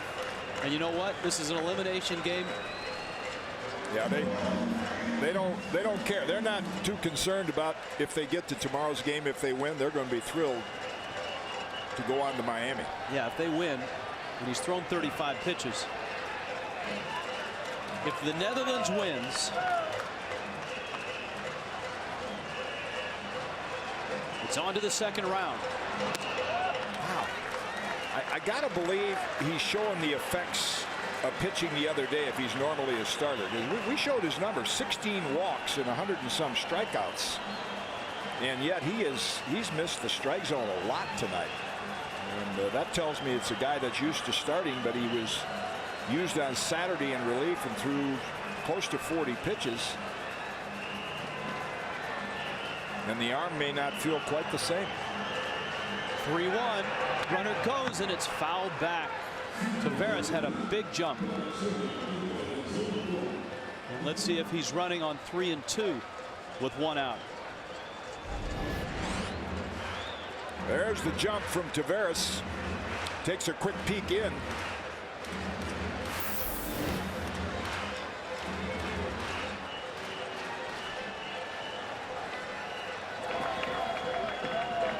Dennis Newman up in the bullpen. Taveras at first, full count, 1 out.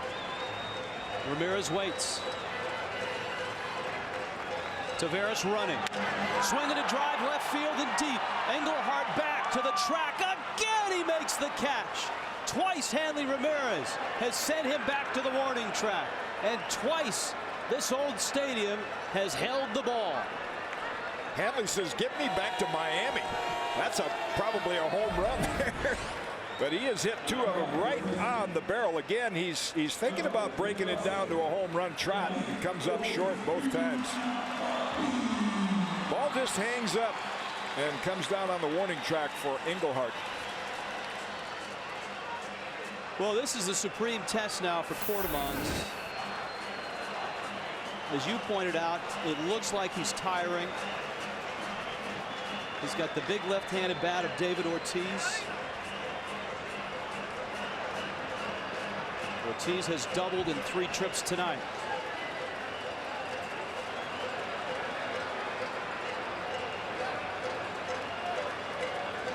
Big shift on. Strike 1. There's the shift Rich is talking about.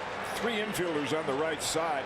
Dersma, the second baseman, playing short right field. Scope at shortstop way over there. They're saying, David, if you want to hit it to left field for a single, we'll give it to you. 0-1. Change up. Strike 2. 0-2. Perfect spot. Rob Quartermans, a veteran of the Dutch leagues. Big Poppy, a 5-time All-Star in Boston. The 0-2. I'm sure if you talk to these seasoned All-Star hitters after this classic is over, they wouldn't use it for an excuse, but it's just a factor of not having what would be called a book, not seeing a lot of these pitchers. They saw a little Quartermans in Game 1. Probably a few pitches that are surprising them that they haven't seen before in terms of location, movement. 1-2. Ran it outside. It's been his pattern so far. Quartermans, he's gotten ahead of hitters 0-2. And then end up issuing 3 walks. Now he's gone to 2-2 to Ortiz.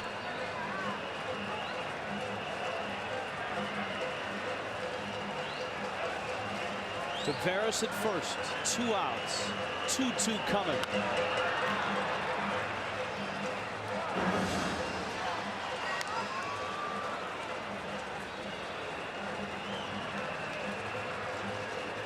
Rod Delmonico, longtime coach at the University of Tennessee. Coached in 3 College World Series.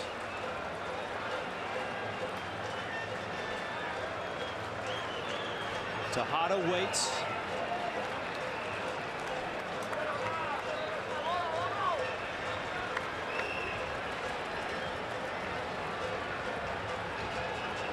Taveras has shortened his lead at first. 2-2.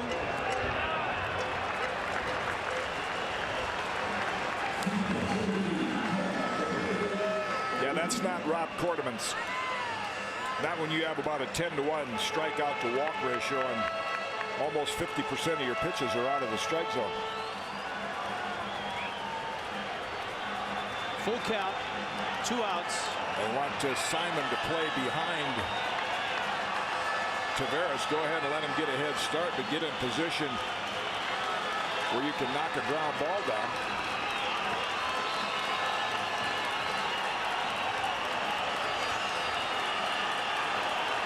Taveras will be moving.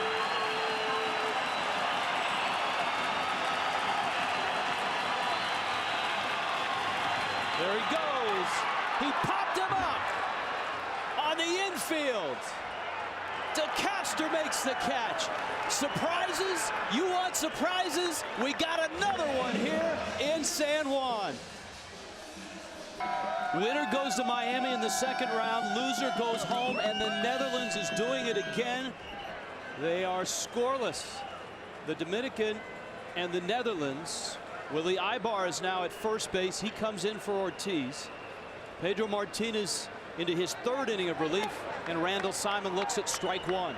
Netherlands probably happy about that. No disrespect for Willie Ibar, but David Ortiz, as he was in the Saturday game when he was taken out for a pinch runner, is now out of the game.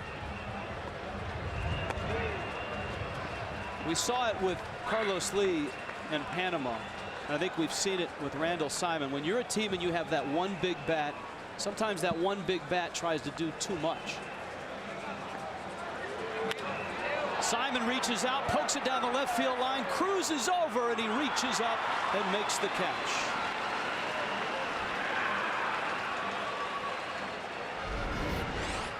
Hit well as you see it through the raindrops, and Cruz tracks it down easily on the warning track. That was some changeup that Quartermans threw Ortiz to get out of the top of the seventh. Randall DeCaster has struck out twice. Both of those strikeouts were to Jimenez. And he rolls this one out towards Cano. Two quick outs for Pedro Martinez, who again has looked sharp tonight. And it's been a struggle for the Netherlands throughout the Classic to manufacture runs. It's like Koufax pitching for the LA Dodgers back in the 60s. Those of you who remember the great Sandy Koufax, who would win 25, 26 games for a team that scored 1 or 2 runs. And that's what you have to do when you're pitching for the Netherlands. Just 2 hits. Little looping single by Kingsale, and Randall Simon with a ground single up the middle of Jimenez. Haven't really driven a ball hard at all.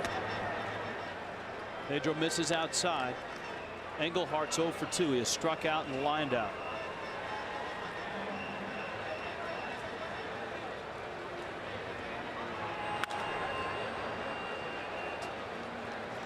One ball, one strike. The stunning upset on Saturday put the Dominican Republic in an elimination game against Panama. They pounded the Panamanians 7-0. High pop, Tejada over with room, makes the catch. Pedro is sharp in his 3 innings, and on we go in the rain in San Juan. Still scoreless.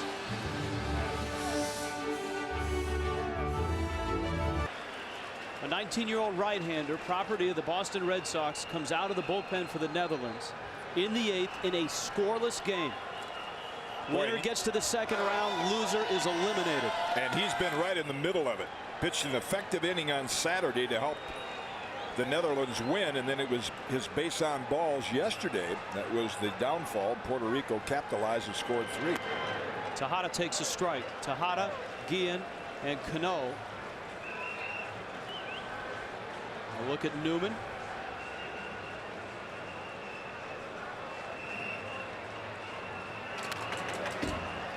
Right out in front at 0-2.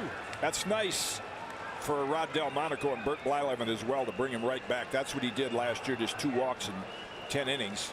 He had 9 games in the Gulf Coast League. Just an inning at a time. And he's got Tejada, Guillen, and Cano to battle here in the 8th.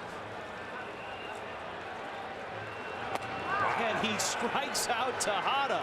I say nice to bring him back, because oftentimes when a pitcher has an off night like he did last night, issued a 4-pitch walk, then fell behind 2-0, was charged with that walk, took the loss. You like to have a manager that has confidence in bringing you right back. And boy, does he make a great pitch right there at Tejada. Some late movement. Look at Blyleven on the phone with a big smile. Yeah. How proud is Bert Blyleven of his pitching staff?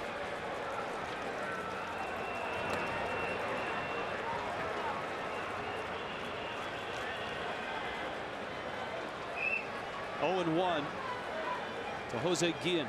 I'd say when you mentioned earlier, when is Team Dominican going to feel the pressure of what it would be like to get ousted? And right now the tendency is, and they have the hitters to do it, but the tendency is everybody that goes up there wants to end it with one swing. And that's what we haven't seen. They've got a lot of all-stars, but we haven't seen, you know, base hits, advancing runners, putting 2-3 hits together. It's been more like a home run derby attack. And that's what Puerto Rican manager Jose Oquendo told us. He learned managing in 2006 is that the all-stars have to play as a team. You have to manage them. You have to make them bunt. You have to make them run. Guillen hits a high fly ball to left. Engelhardt is over. And he makes the catch. The winner of this game goes to Miami in the second round. The winner of our next game will go to San Diego in the second round. Cuba against the surprising Aussies. That's coming up tonight at 10 Eastern. And your viewing day for the World Baseball Classic will be here at 5:30 Eastern. Then it's on to Toronto and to Mexico City. Rich Waltz along with Jim Cott. We have seen some unbelievable things in San Juan. The darlings of the Classic, the Netherlands. They toppled the Dominican Republic on Saturday. They nearly did in Puerto Rico last night. And here they are with a chance to get to the second round, with a chance to knock out one of the Classic's favorites. A scoreless game in the 8th. Outside corner, Newman evens the count 1-1.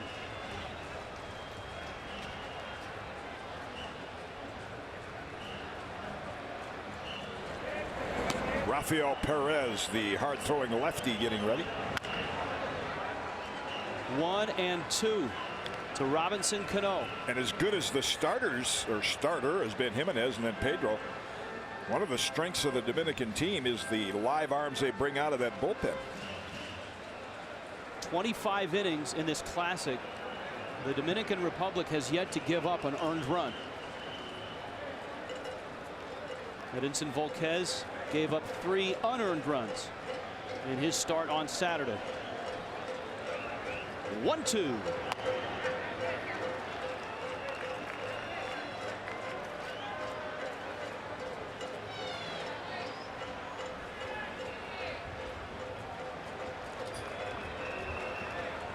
'19-year-old Dennis Newman.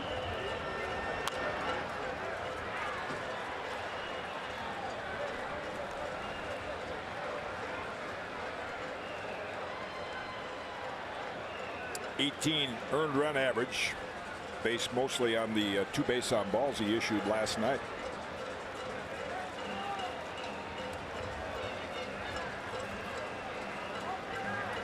Is 2-2. Cano battles. Of course, the Dominican Republic thought they would have Alex Rodriguez at third base with his hip injury. Felipe Alou said before this Classic, I still have plenty of all-stars, and he does. Tejada, Ortiz, Hanley Ramirez, Jose Reyes, Pedro Martinez. Newman. That's driven to right and deep. Van Cloester is there, and he makes the catch at the warning track. Dennis Newman keeps the Dominican off the board.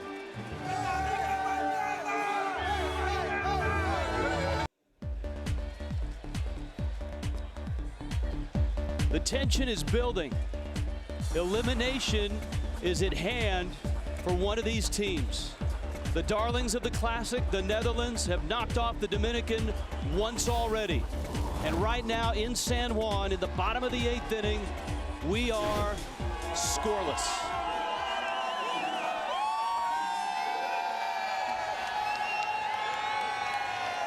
Vince Roy is going to pinch hit, and Tony Pena is going to come in out of the Dominican bullpen.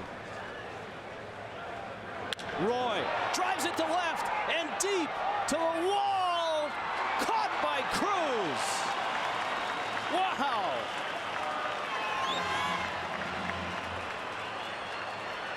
One out. Hardest ball they've hit, maybe in the entire 3 games they've played. Rod Delmonico sends up a pinch hitter, and Roy centers it. Didn't quite get the elevation on it, and Cruz with a nice over-the-shoulder catch just before he hit the padded wall.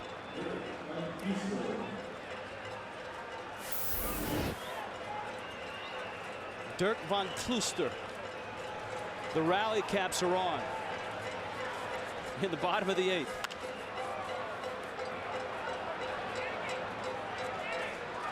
See, the rally caps are universal in international baseball.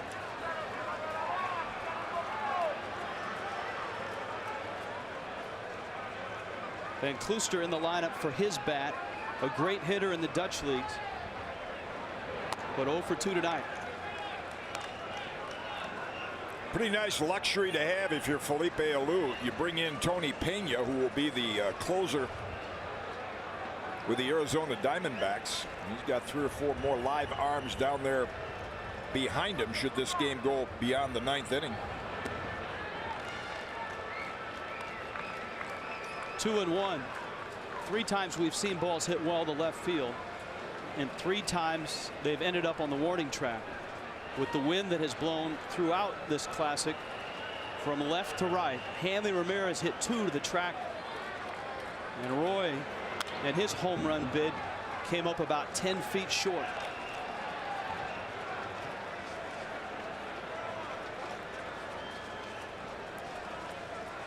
Here's the streak right now that the Dominican Republic is on. Again, the Netherlands scored 3 unearned runs in game 1.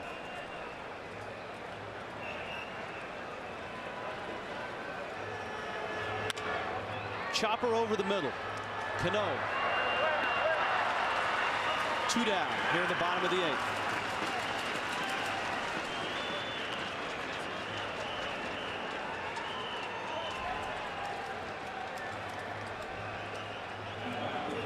Kenley Jansen comes to the plate.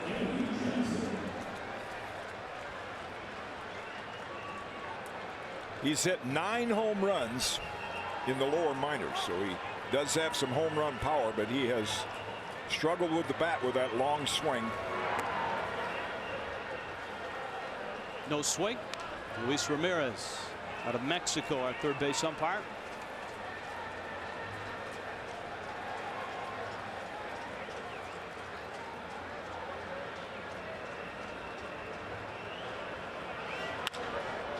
Hits it hard on the ground. Cano. Tony Pena works a 1-2-3-8. We go to the 9th in San Juan, scoreless.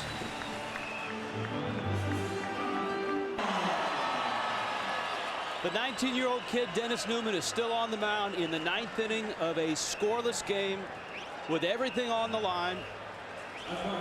The winner to the 2nd round, the loser eliminated. The Netherlands has done it again. They have battled toe-to-toe with an all-star filled team from the Dominican Republic. The big bats have been quiet, but this is the part of the order that has done some damage in this series. Nelson Cruz and Miguel Olivo, and then Reyes. Newman gets a strike, and it's 0-1. Typical late in the game, you want to guard the line to prevent the extra base hit. There you see DeCaster and then Simon right on the line. However, on this artificial turf, any kind of a ground ball that gets to the glove side of them and down the corner is still going to be a double. That's the advantage of hitting off turf. It's such a fast track. But they're trying to prevent that extra base hit from going down the line, keep the double play in order. Line shot, center field. Greg Hallman is there, and he makes the catch. He just came in the game in a defensive switch. Hallman's in center. King sails over and right, and he is tested right away. Well, the latter innings here, at least we've seen a couple of balls hit right on the button, but right at people. The Dominican Republic have had opportunities. They have left 10 men on. And here in the 9th with 1 out, Miguel Olivo stands in. 2 home runs in game 2. Rally caps are on for the Dominican Republic. Yeah, the entire Dutch pitching staff, and that may be an influence of Burt. You noticed Olivo called time to get ready in the batter's box. They don't waste a lot of time on the mound. Is that how Blyleven worked? Well, yeah, I think Burt worked with a pretty quick pace. We spent a lot of time together in his younger years, and you know, study long, you study wrong. Get it and throw it. Keep the hitter from getting comfortable.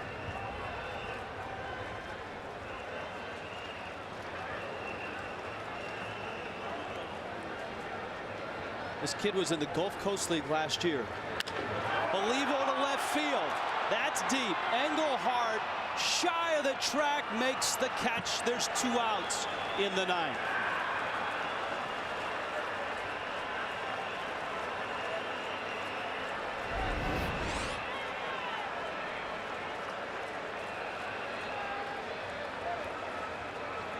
Didn't quite break it down into a home run trot. The hitter knows he probably got it just a little on the end of the bat. Taveras with the pom-poms out, hoping it went out.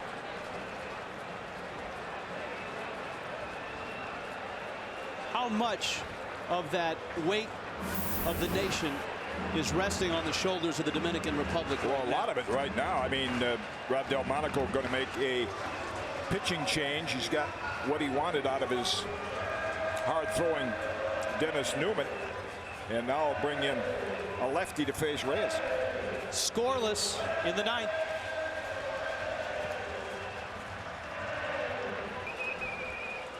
Two outs, top of the 9th, scoreless game. Diego Marquel. First pitch, a strike to Jose Reyes, 29 years old. His first appearance in the Classic. That's what he did last season in the Holland Professional League. Reyes slaps one into center field. He is aboard.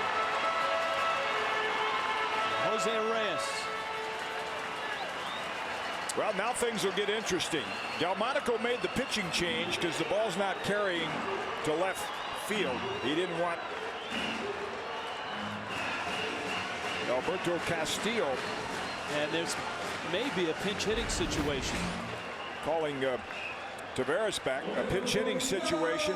Reyes with a line single. It gets interesting because being a base stealing threat, we've told you about Kenley Janssen's strong throwing arm. They should come into play here. Well, there are some choices to make for Felipe Alou, and he doesn't have far to turn for a solid bat. Moises Alou, the captain of this team, admittedly is not in shape enough right now to make a big league ball club, but in a month or two he wants to test his fitness then and see if he wants to continue to play. He has always been able to hit. And chances are, if it takes a few throws to first base or extra warm-up pitches, Rob Delmonico is going to want to get a right-hander in to face him. Right-hander going in the bullpen. Don't know if he'll be ready in time.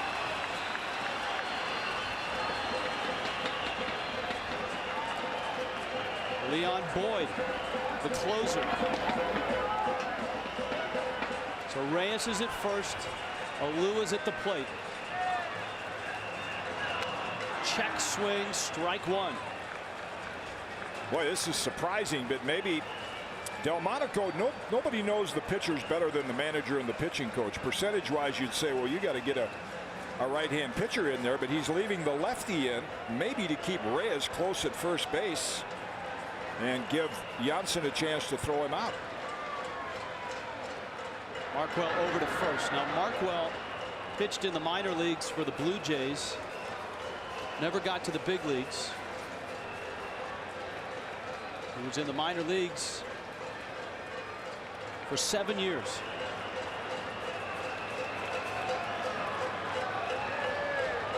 Oh, 1. Chopper down the line, and it trickles foul. Good decision by Urendel de Castro.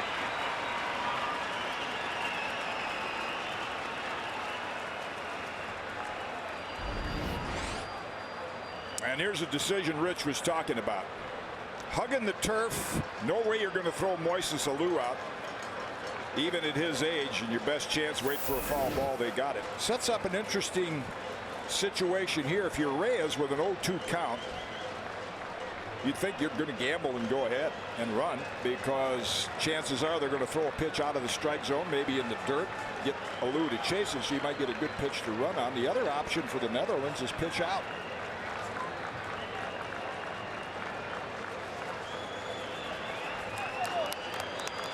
Scoreless in the ninth with 2 outs. Reyes 1-2 to a guy that has done just about everything in his long career. Not a lot of at bats last year, but he's always hit lefties well. Played in just 15 games for the Mets. Check swing, roller, scope to first, got him! How about this? The Netherlands coming to the plate with a chance to win it in the bottom of the ninth.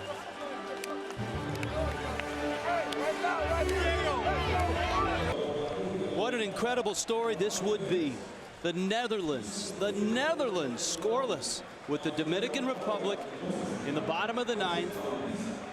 Rafael Perez comes out of the bullpen for the Dominican Republic. Another power arm, well over a strikeout an inning. And you talk about extra inning games or games near the end, it seems the tendency is to try to hit the long ball and win it with a home run. Not the Dutch style again, with Ibar and Tejada in at the corners.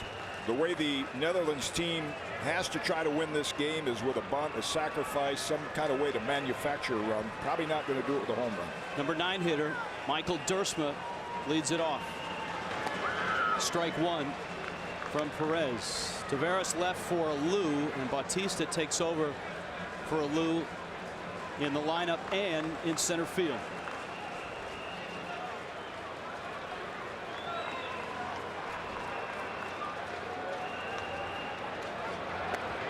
Outside corner. Dersma is 0 for 2. Then you got the top of the order, Kingsale and Scope.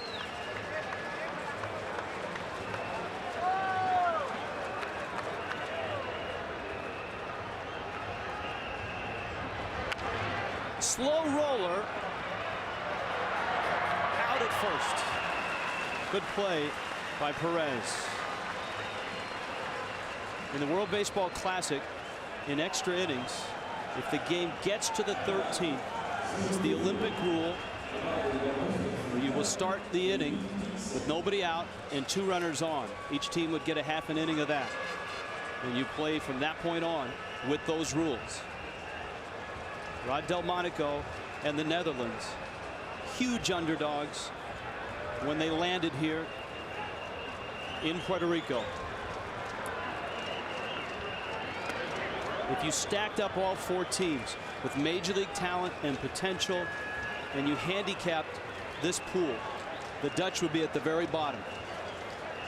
Panama with some live arms. Probably the 2 best Dutch pitchers, not even here, in Jurgens and Martis. And yet here they are, needing just a run to advance to the second round and eliminate the Dominican Republic.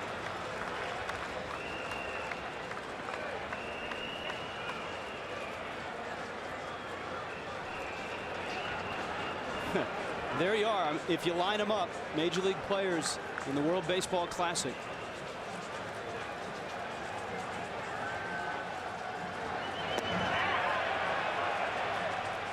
No swing. And it's the caliber of major league players on the Dominican team, on the Puerto Rican team, that has made this such a David versus Goliath feel every time Netherlands has stepped on the field.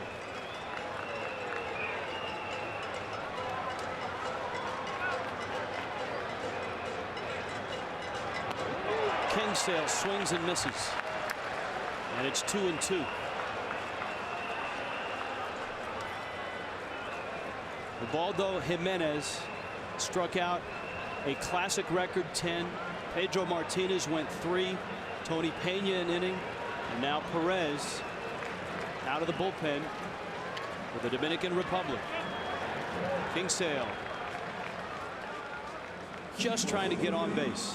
Counts full at 3-2.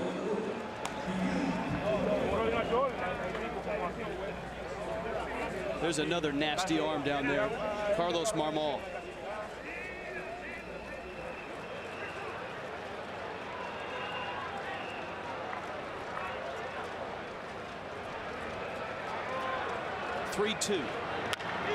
High chopper to short. Booted by Reyes. And the Netherlands have a base runner with one out in the bottom of the ninth. It was going to be a tough play for the Mets shortstop. Off that artificial turf, and Reyes trying to glove it backhanded with Kingsale's speed. As Rich said, probably the only opportunity he had to field it and throw him out. It goes as an E6. Wow, that's a tough error. Now the pressure on Miguel Olivo. He threw Kingsale out trying to steal back in the third. Scope has been overmatched in this classic. He's 0 for 9. He has struck out all 3 times tonight.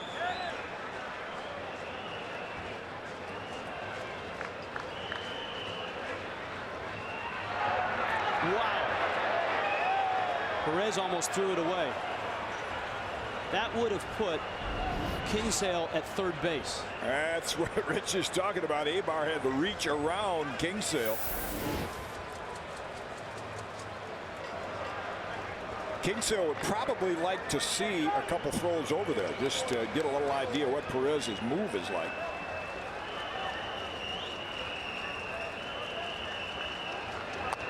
Scope takes a ball. Some of the better base stealers off left-hand pitcher, if you're just going to gamble, you just take off, and if they throw it to first, you have enough speed to get to second, put a little more pressure on the first baseman to make an accurate throw. Kingsale represents a plane ticket to Miami at first base. Slow roller out towards second, out there, and that's it. Scope safely to first. Good base running by Eugene Kingsale, a veteran player.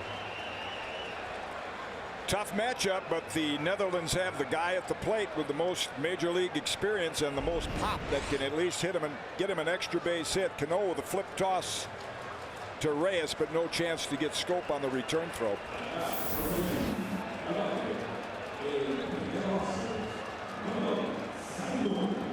Randall Simon. He'd go down in Netherlands baseball history with an extra base hit right here. Scope runs well at first.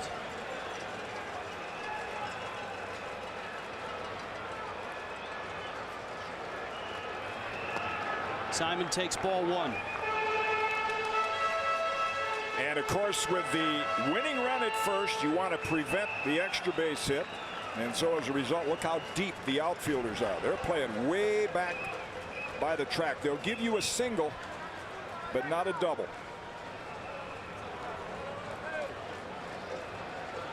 Two outs, bottom of the ninth. We are scoreless in San Juan. There's a strike. It's 1-1. Winner advances. Loser is eliminated.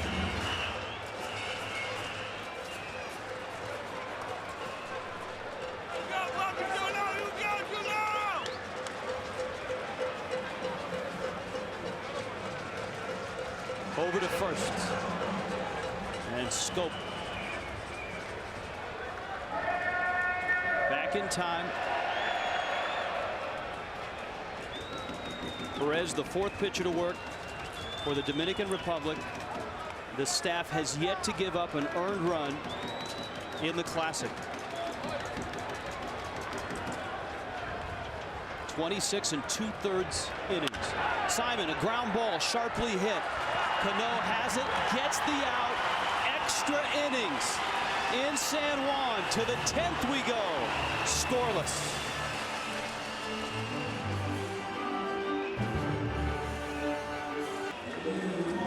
Many have picked the Dominican Republic as a team that could win this Classic.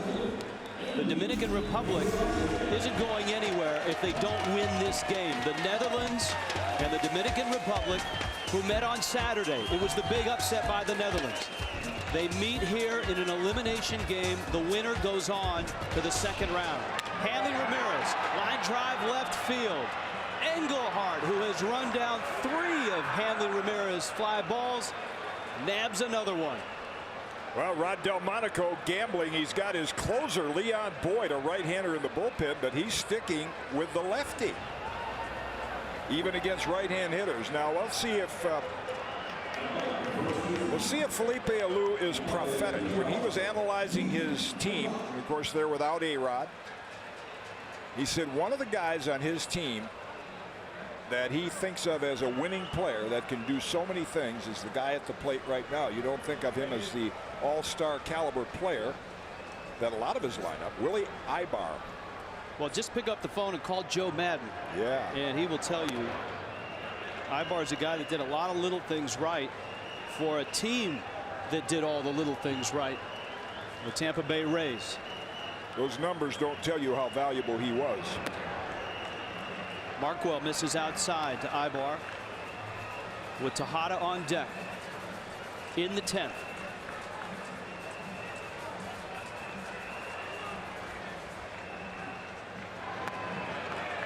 I guess with, looking ahead to extra innings and not being able to throw too many pitches, that's why he's going right here with Markwell rather than bring in Boyd.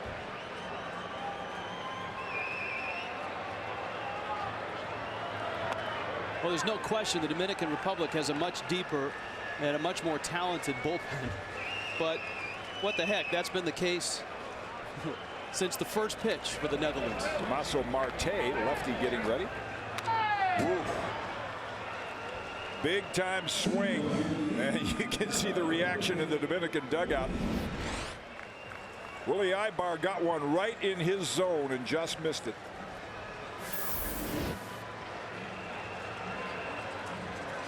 (3-2). And it's fouled back. Some of the big bats have been cleared out of the Dominican Republic lineup. David Ortiz, who doubled in 4 trips. Moises Alou, who appeared as a pinch hitter.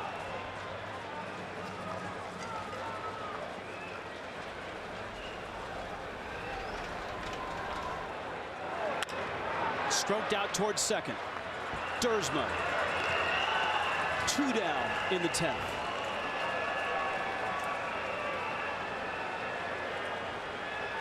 And here comes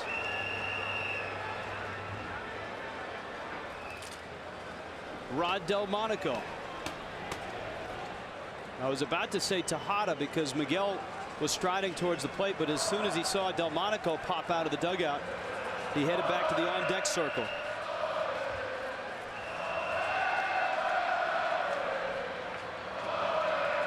Going with the closer. He wants the right-hander. Leon Boyd, who closed the big upset on Saturday, will take over with 2 outs in the 10th.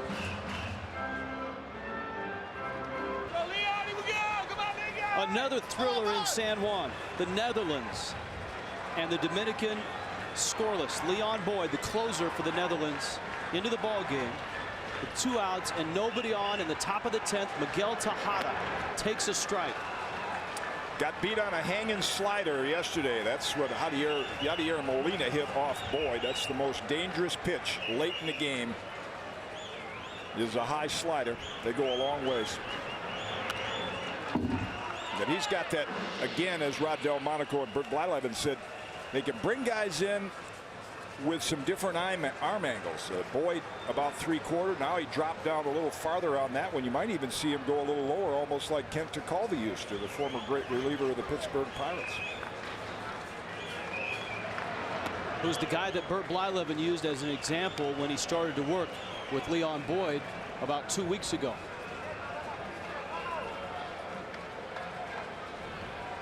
Tekulve and Blyleven teammates in Pittsburgh. 1-2. Did it hit him? It did. And Tejada's aboard. Here comes Guillen. Oh, he wanted it inside, but not that far inside.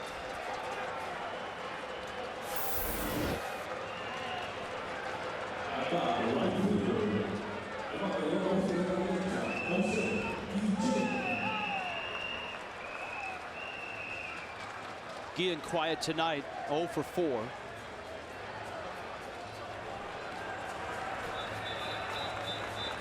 Leon Boyd out of Vancouver, British Columbia. What is he doing pitching for the Netherlands? He was pitching for a Canadian team that was playing in Holland. And it just so happened that it came to the attention of the Dutch officials that his parents were of Dutch ancestry. Ground ball, well hit into left field. It's a base hit. Tejada stops at second. And Boyd has made a nice living pitching in the Netherlands ever since.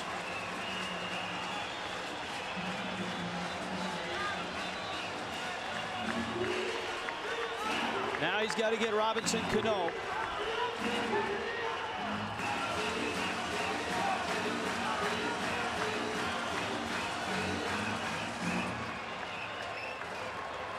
Not the best matchup, a sidewinder from the right side against the left-hand hitting Robinson Cano.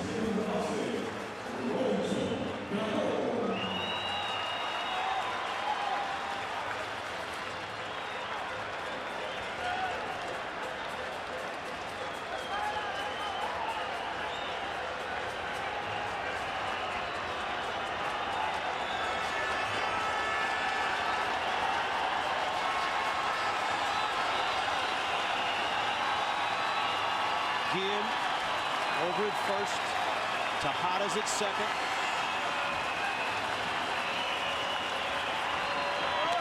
Cano takes up.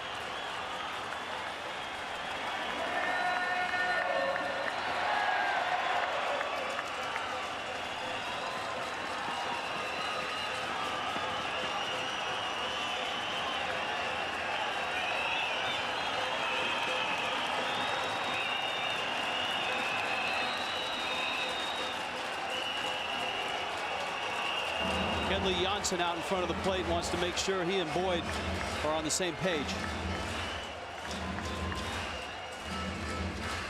We have been scoreless.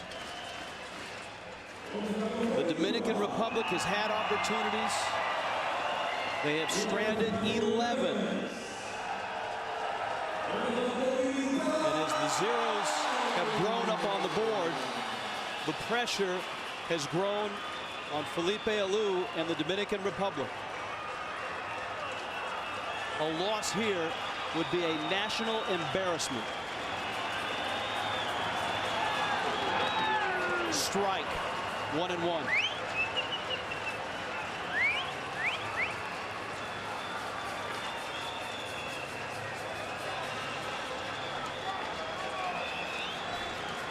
Tejada and Guillen with 2 outs.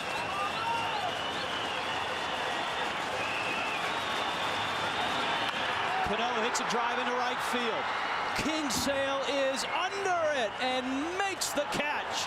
And Leon Boyd comes out of the bullpen and shuts down the Dominican. To the bottom of the 10th, still scoreless.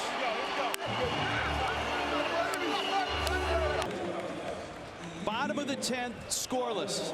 The Netherlands trying to get to Miami, trying to get to the second round, trying to pull off another enormous upset.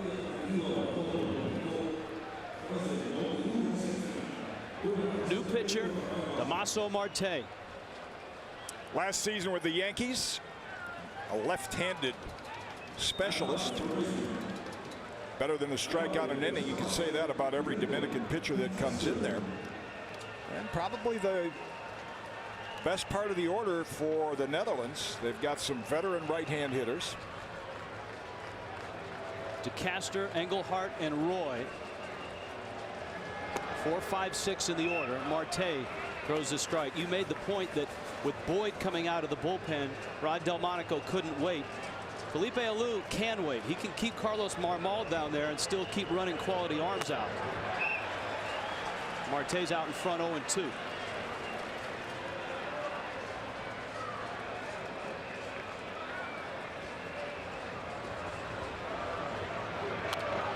Wow. He was on it. Best swing by DeCaster. 0-2 pitch, got it up in his eyes, couldn't quite catch up with it. DeCaster has been to the big leagues for just 3 at-bats. He's in the Tigers minor league system.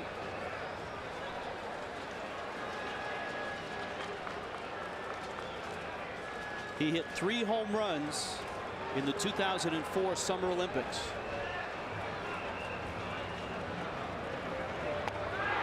Goes down swinging here in San Juan.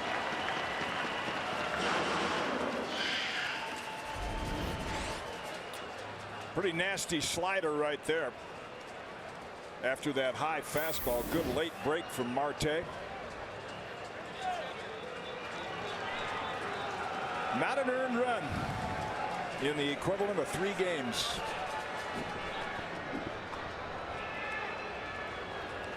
Danny Rombley will come up and pinch hit. Actually, the guy in the on-deck circle, Vince Roy, he was sent up as a pinch hitter earlier.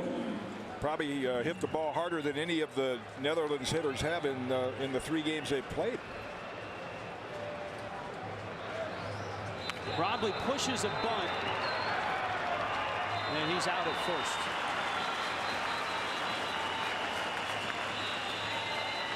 So there's 2 outs here in the bottom of the 10th. And Roy, who drove Cruz to the warning track, will come up.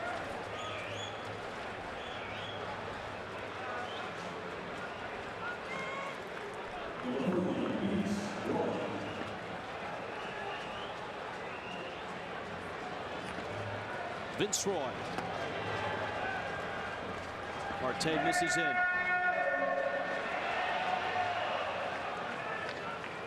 Roy is 27, a veteran of the Dutch leagues. Well, he's in a good hitting situation right now. He's got enough minor league experience to know in situations like this, hitters will draw that little bitty box, like middle of the plate in about belt high. If it's not there, let it go. If it is, turn on it. He drives it in the gap, right center field.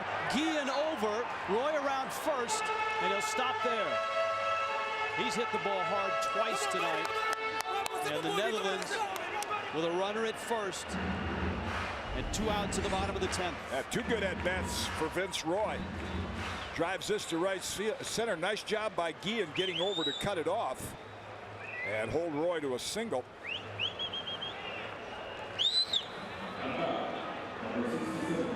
Randall's leading the cheers. We'll get our first look at Greg Hallman, promising young prospect with the Mariners, but he has not swung the bat very well here in the Classic. Good numbers last season in the minor leagues. Seattle's minor league player of the year.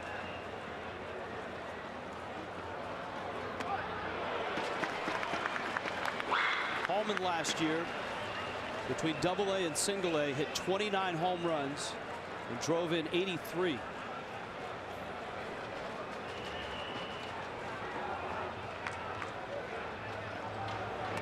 Inside, that base hit for the Netherlands, their first since the 3rd inning. Remember, that roller off Kingsale's bat was an error on Reyes. Hallman, Dutch-born, out of Haarlem in the Netherlands.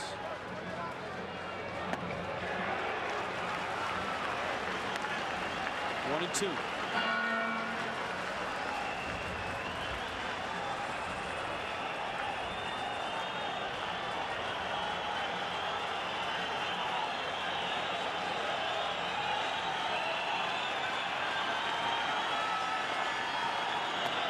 Got him.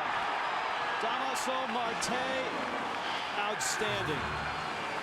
The lefty comes in and finishes the Dutch in the 10th. On to the 11th.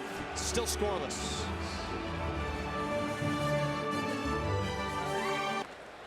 Still scoreless in San Juan.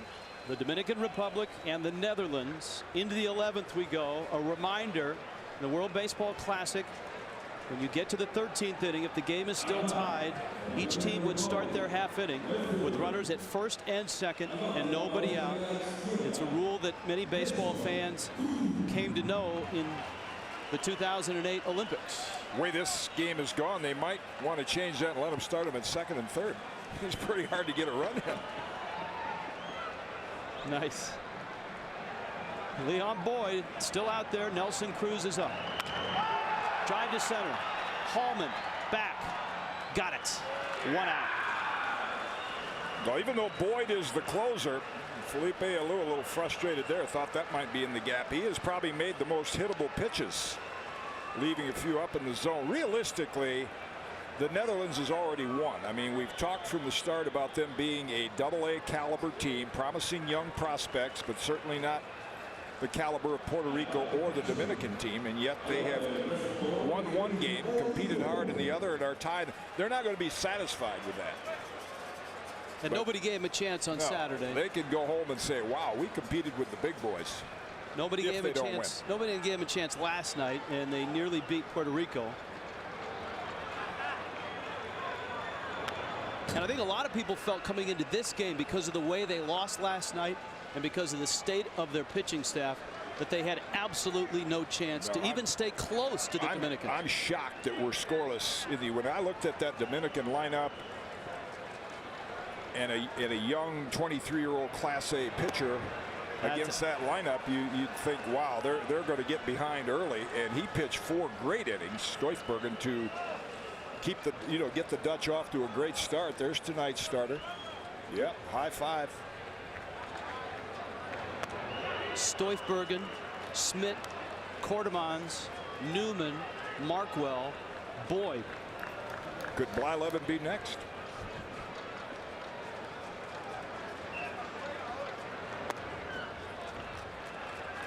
Two and two.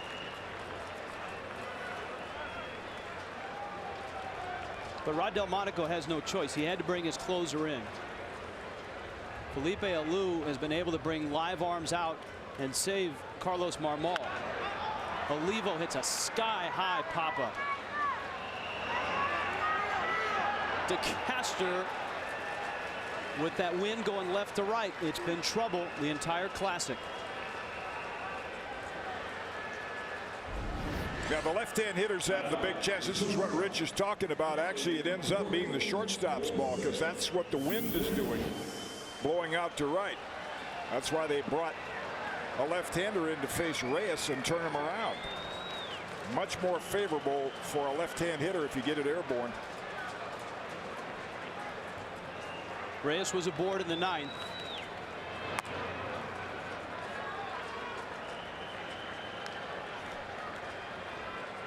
One and 0. 1 for 9 in the Classic is Reyes. Now you can see the way the Dutch want to pitch Reyes. You don't think of him as a home run hitter. He had 16 last year, but if you make a mistake right here, you want it to be outside and make him hit it the other way. You try not to leave anything middle of the plate in where he can pull it.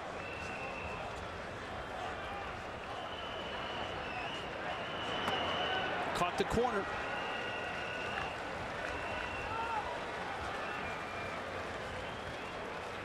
Reyes and the Mets, who had their season ended on the last game of the regular season for the 2nd year in a row.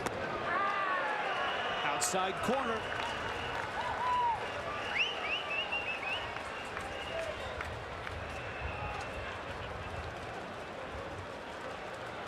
Two and two.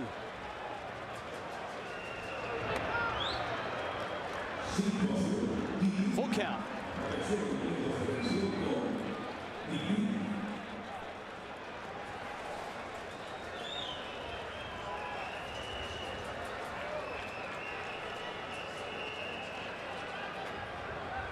Three-two Reyes into the seats.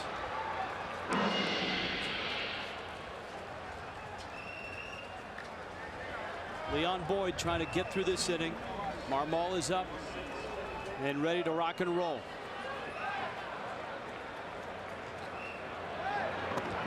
Lost him.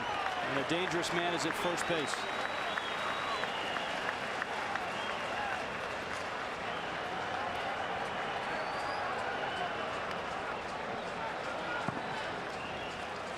Jose Bautista, who came into the ball game defensively, will get his first at bat.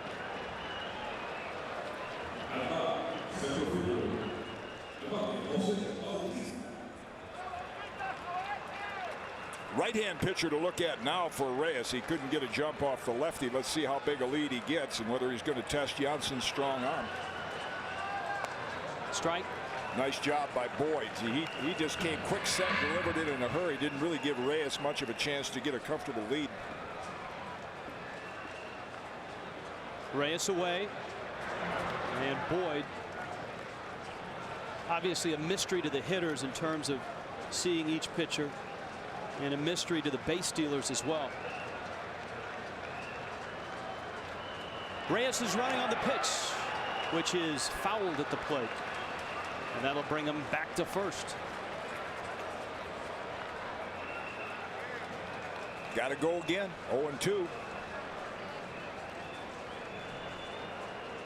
Figure on 0-2, you're going to get a breaking ball or a pitch in the dirt. Good pitch to run on, or you pitch out. Your situation came up before you to pitch out. Not running. Bautista lines it to right, sliding, and it gets by Kingsale. It'll go to the wall. Reyes around third. He's going to score. Bautista is in, and the Dominican Republic scores first.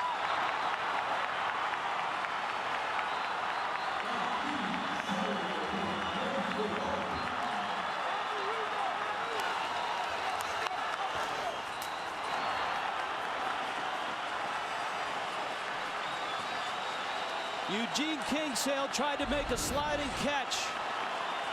Driven to right by Bautista, and I don't think Kingsale saw it clearly right there. And it slides under his glove. And everybody will look at Kingsale missing the ball, but again, what the Netherlands staff has been guilty of the last 2 games, 2 out walks. They're all excited. They probably should be relieved. It goes as an RBI triple. I think what Bert Blyleven is going to the mound right now to talk to Leon Boyd. He's saying, look, 2 out walk, base hit, they scored 1. Let's get your concentration going here. Ramirez has driven the ball hard 3 times. So just treat it like a scoreless game. Go after this guy and give your team a chance in the bottom of the 11th, down 1, and not make a careless mistake and be down 2 or 3. 1 for 5 is Hanley Ramirez.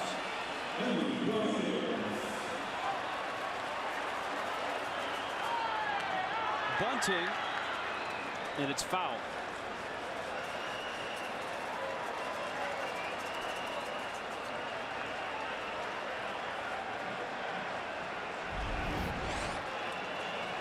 You see Kingsale trying to make that sliding catch, and it looked like he just lost sight of the ball at the last minute. Hallman gets it in quickly to try to get Bautista at third.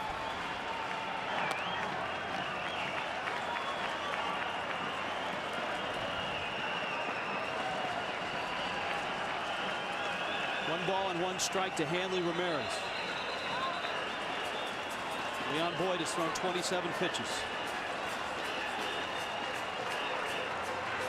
Breaking ball and a gorgeous one. Looking ahead to the bottom of the order, as just in case Boyd has to throw a lot of pitches, the Netherlands team gets 1 more arm ready. Miguel Van Kempen in the bullpen.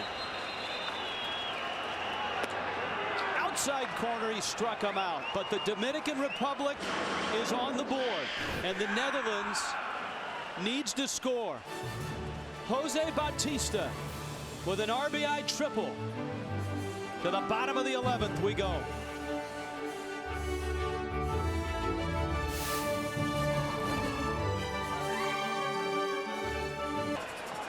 The Dominican Republic has a run in the 11th, and all they need are 3 outs to avoid a national embarrassment and get themselves to Miami.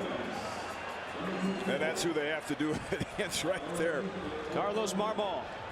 114 strikeouts in 87 innings. Not that the earlier pitchers for the Dominican have been tough. This guy's might be the toughest of all. Sidney DeYoung will pinch hit, and he takes ball one. And the Netherlands, as we met, they've won already in terms of being able to compete. But what they're going to look at if they don't come back and win this game, the last 4 runs they've given up. The 3 runs that beat them by Puerto Rico and the 1 tonight have been scored a base on ball. DeYoung hits that ball in the gap, left center field. That ball is off the wall on a hop. DeYoung on his way to second. He'll stop there with a leadoff double. How about that?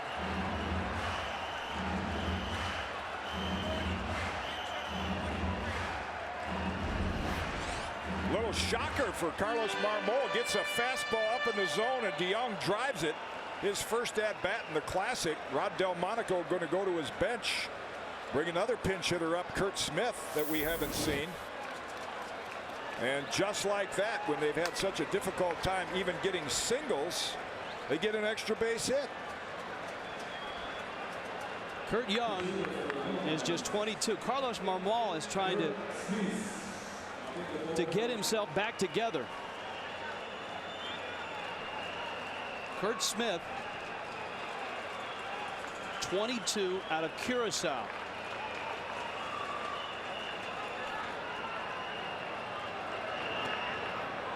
Marmol misses outside. DeYoung is at second.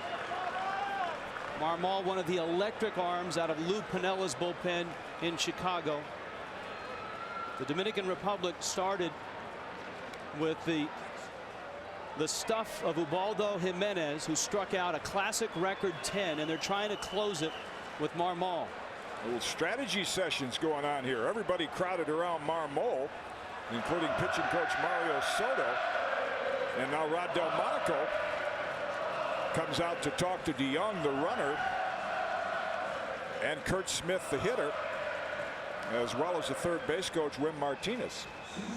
So you'd like to win the game, but you have to tie it first. So I'm sure the thought here might have been, hey, hit the ball the other way, advance the runner, at least get a man on third and give us a shot to tie the game with a man on third and less than 2 out. Curt Smith played college baseball at the University of Maine. He was the MVP of the Appalachian League last year. He goes after a fastball and fouls it back. It's 1-1. Yeah, he wasn't trying to advance him. He was trying to end it right there, and got a pitch to do it on. 39th round pick of the St. Louis Cardinals, facing one of the best arms in Major League Baseball.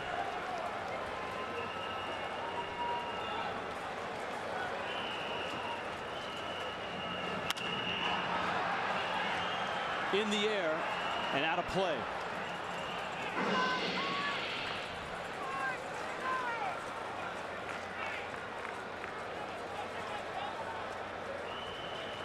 Top of the order next with Eugene Kingsale for Rod Delmonico. He's the guy that's looking for an opportunity. It was a tough slicing line drive that he had to try to catch, but it got by him. He'd like a chance to knock in a run, make up for it. 1-2. Breaking ball, ground ball up the middle. Reyes to his left, has it, sets, throws just in time, but it moves the runner to third.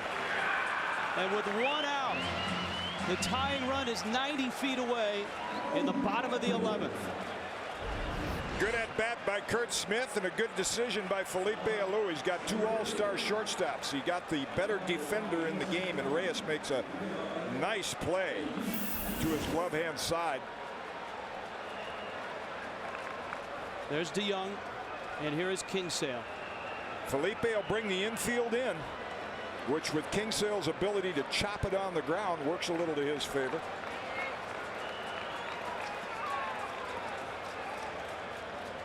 Kingsale has been on base 3 times tonight. Takes an inside fastball.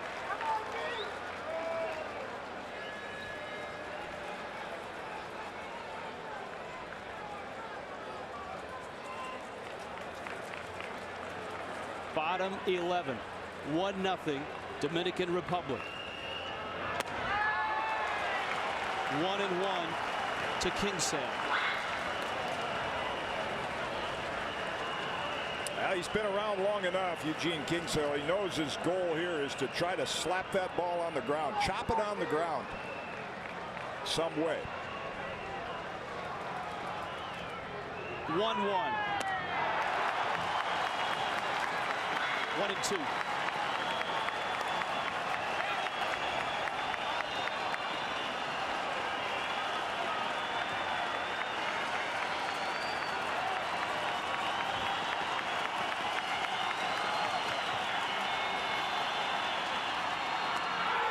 Held up, and it's outside, and it's 2-2.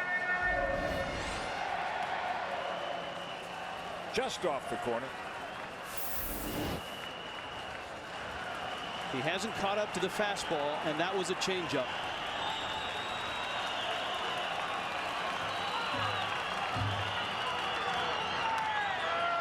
Got a piece and is still alive. Heavy favorites, the Dominican Republic. Everyone thought their first game on Saturday was just a tune-up.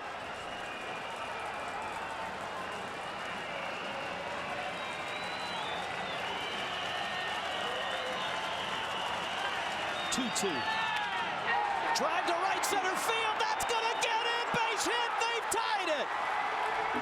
How about this? Off one of the best relievers in Major League Baseball, the Netherlands has a run in the 11th.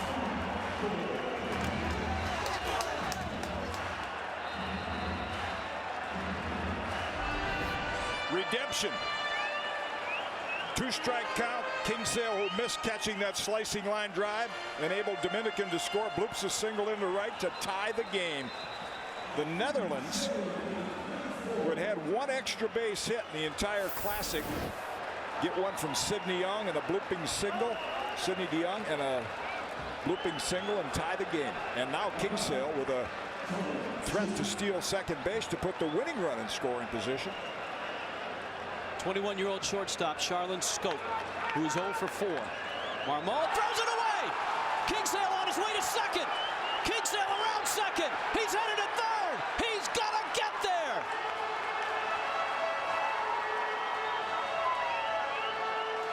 Winning run 90 feet away. 1 out. Bottom of the 11th.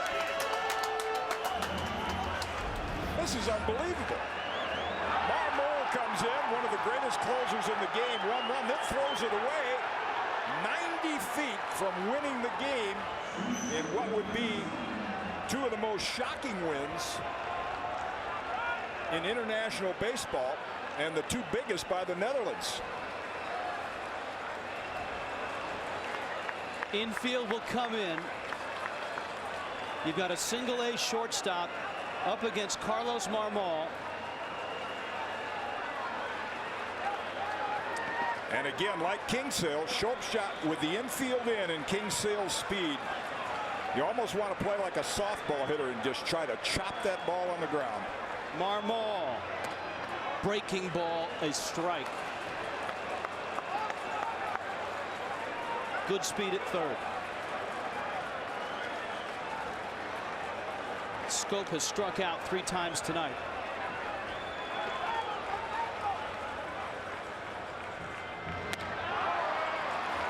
Oh, and 2. Overmatched.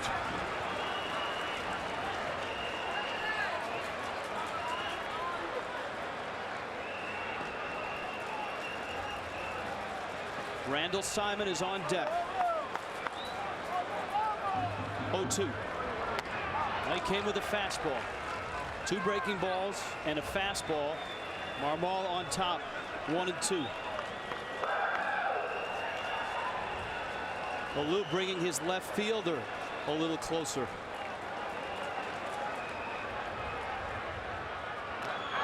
Got him. Olivo squeezes. And Marmol will face Randall Simon. Got the youngster to chase some pitches out of the strike zone. I don't know whether Simon will get to hit. Now, very seldom do outstanding closers walk hitters intentionally. Why? Because they're the best in the game. They don't have to do it. But here's the one guy. Yeah, and they are going to walk. Here's the one guy with big league experience. You got a parking place for him. Why not go after a right-hand hitter? And that's what they'll do.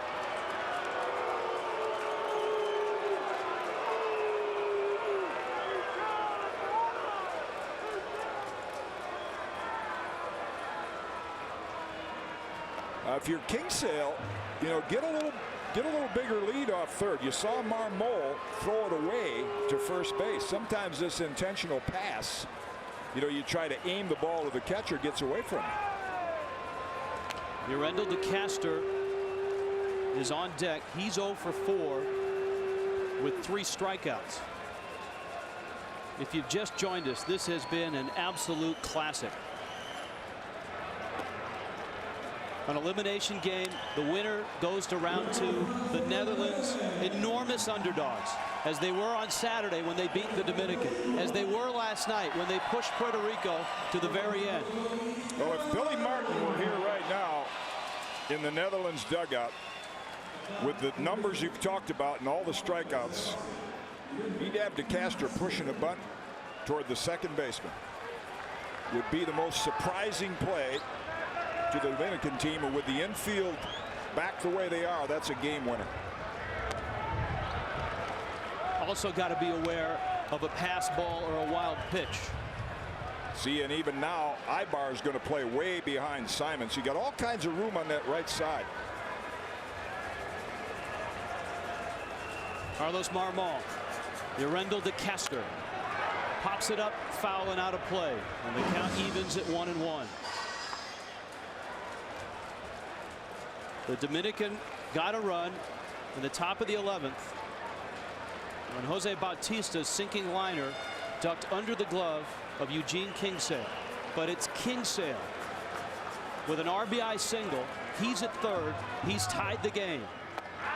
That's outside, and it's 2-1.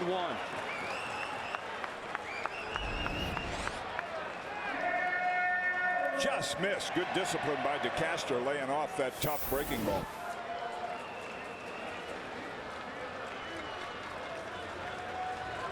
There's Kingsale. Simon's at first. 2-1 breaking ball's up, and it's 3-1. Good hitters count.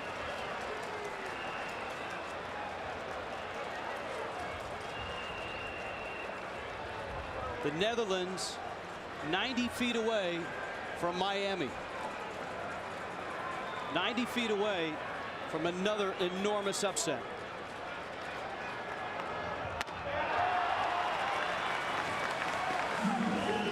Three and 2. That is heat.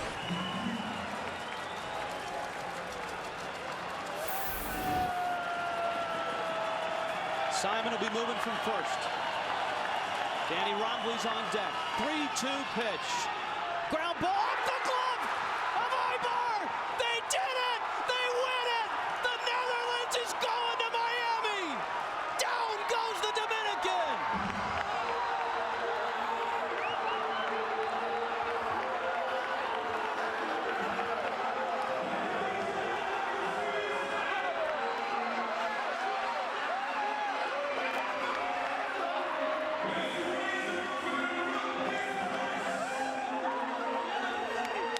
Absolutely unbelievable.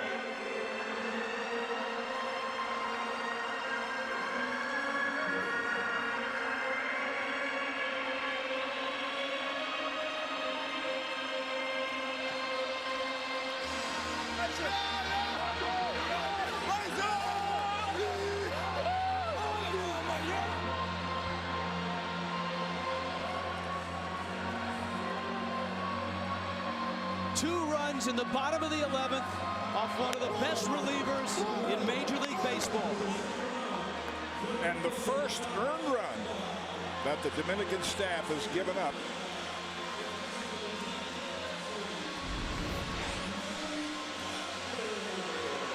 Here's a look at the error by Ibar, but the first run to tie the game, the first earned run the Dominican staff has given up in 3 games, and the celebration begins.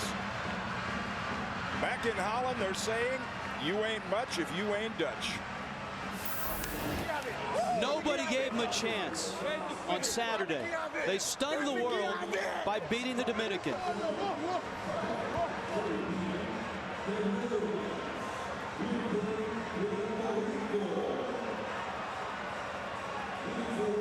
The weight of the Dominican Republic weighs heavily on the shoulders of this baseball team.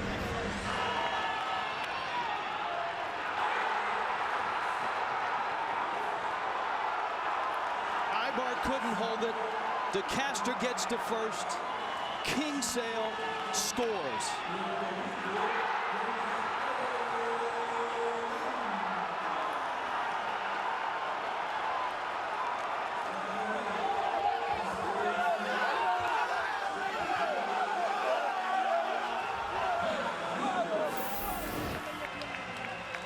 The Netherlands has done it.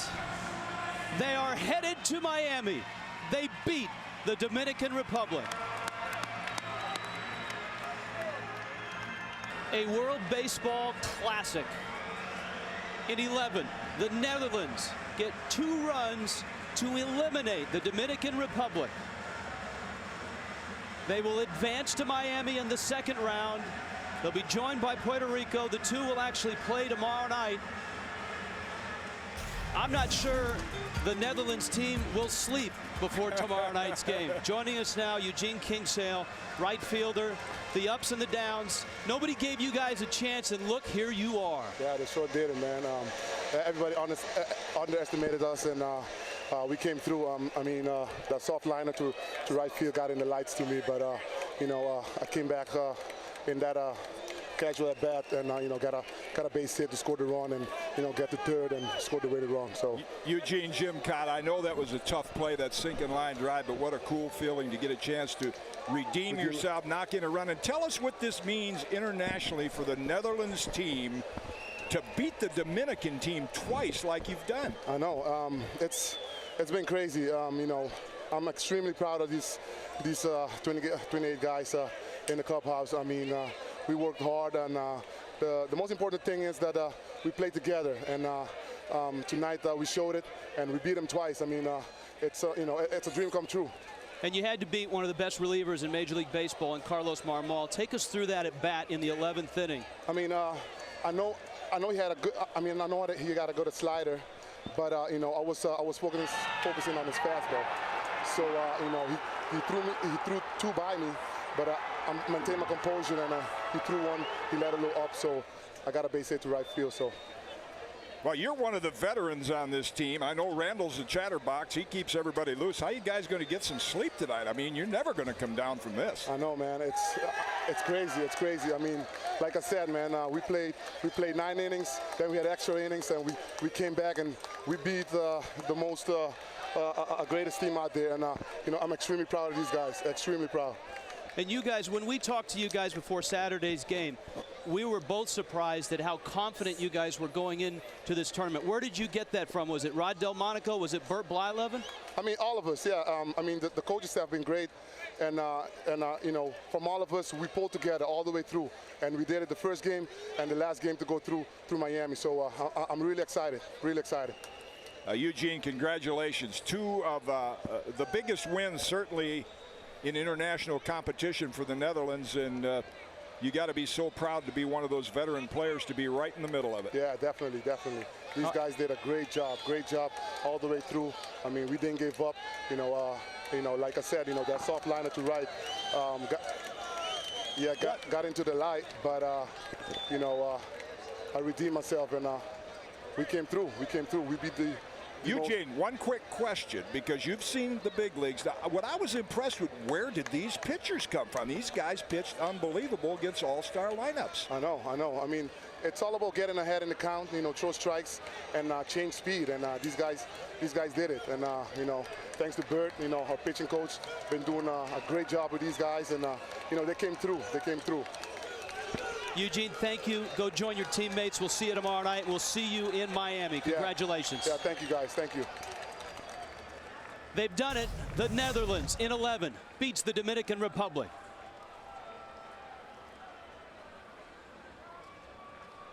What a night it has been here in San Juan. No one expected them to be able to gather the troops after the loss last night. And Jim, great pitching dominated this game early. Boy, it started with Jimenez, strikeout record with 10. Netherlands couldn't make contact. There's a big key member of it right there. Tom Stroifbergen kept the Netherlands in the game, and that was a big play by Scope to keep the Dominican team from scoring early. They kept on playing well in the field, and outstanding pitching starting with that guy. Even Pedro shined tonight for the Dominican team. So it was all about pitching, and finally a mistake in the field by the Dominican. Tough ball, got in the lights. Kingsale couldn't catch it, but he got a chance to redeem himself with a base hit that tied the game. That was the run in the 11th. This is Kingsale's single. That would tie it. DeYoung had opened with a double, and then Ibar misplays DeCaster's ball. Ball game. Wow. I wouldn't believe it if I wasn't here to see it. Tomorrow night, the Netherlands is back in action, and they'll get another run at Puerto Rico. Who knows? Maybe they'll be the #1 seed when they get to Miami. I don't think they're worried about it. They're headed to Miami. They play Puerto Rico tomorrow night, and that just begins the World Baseball Classic schedule. Venezuela and the United States will play in Toronto, Mexico, and the loser of Cuba and Australia from Mexico City.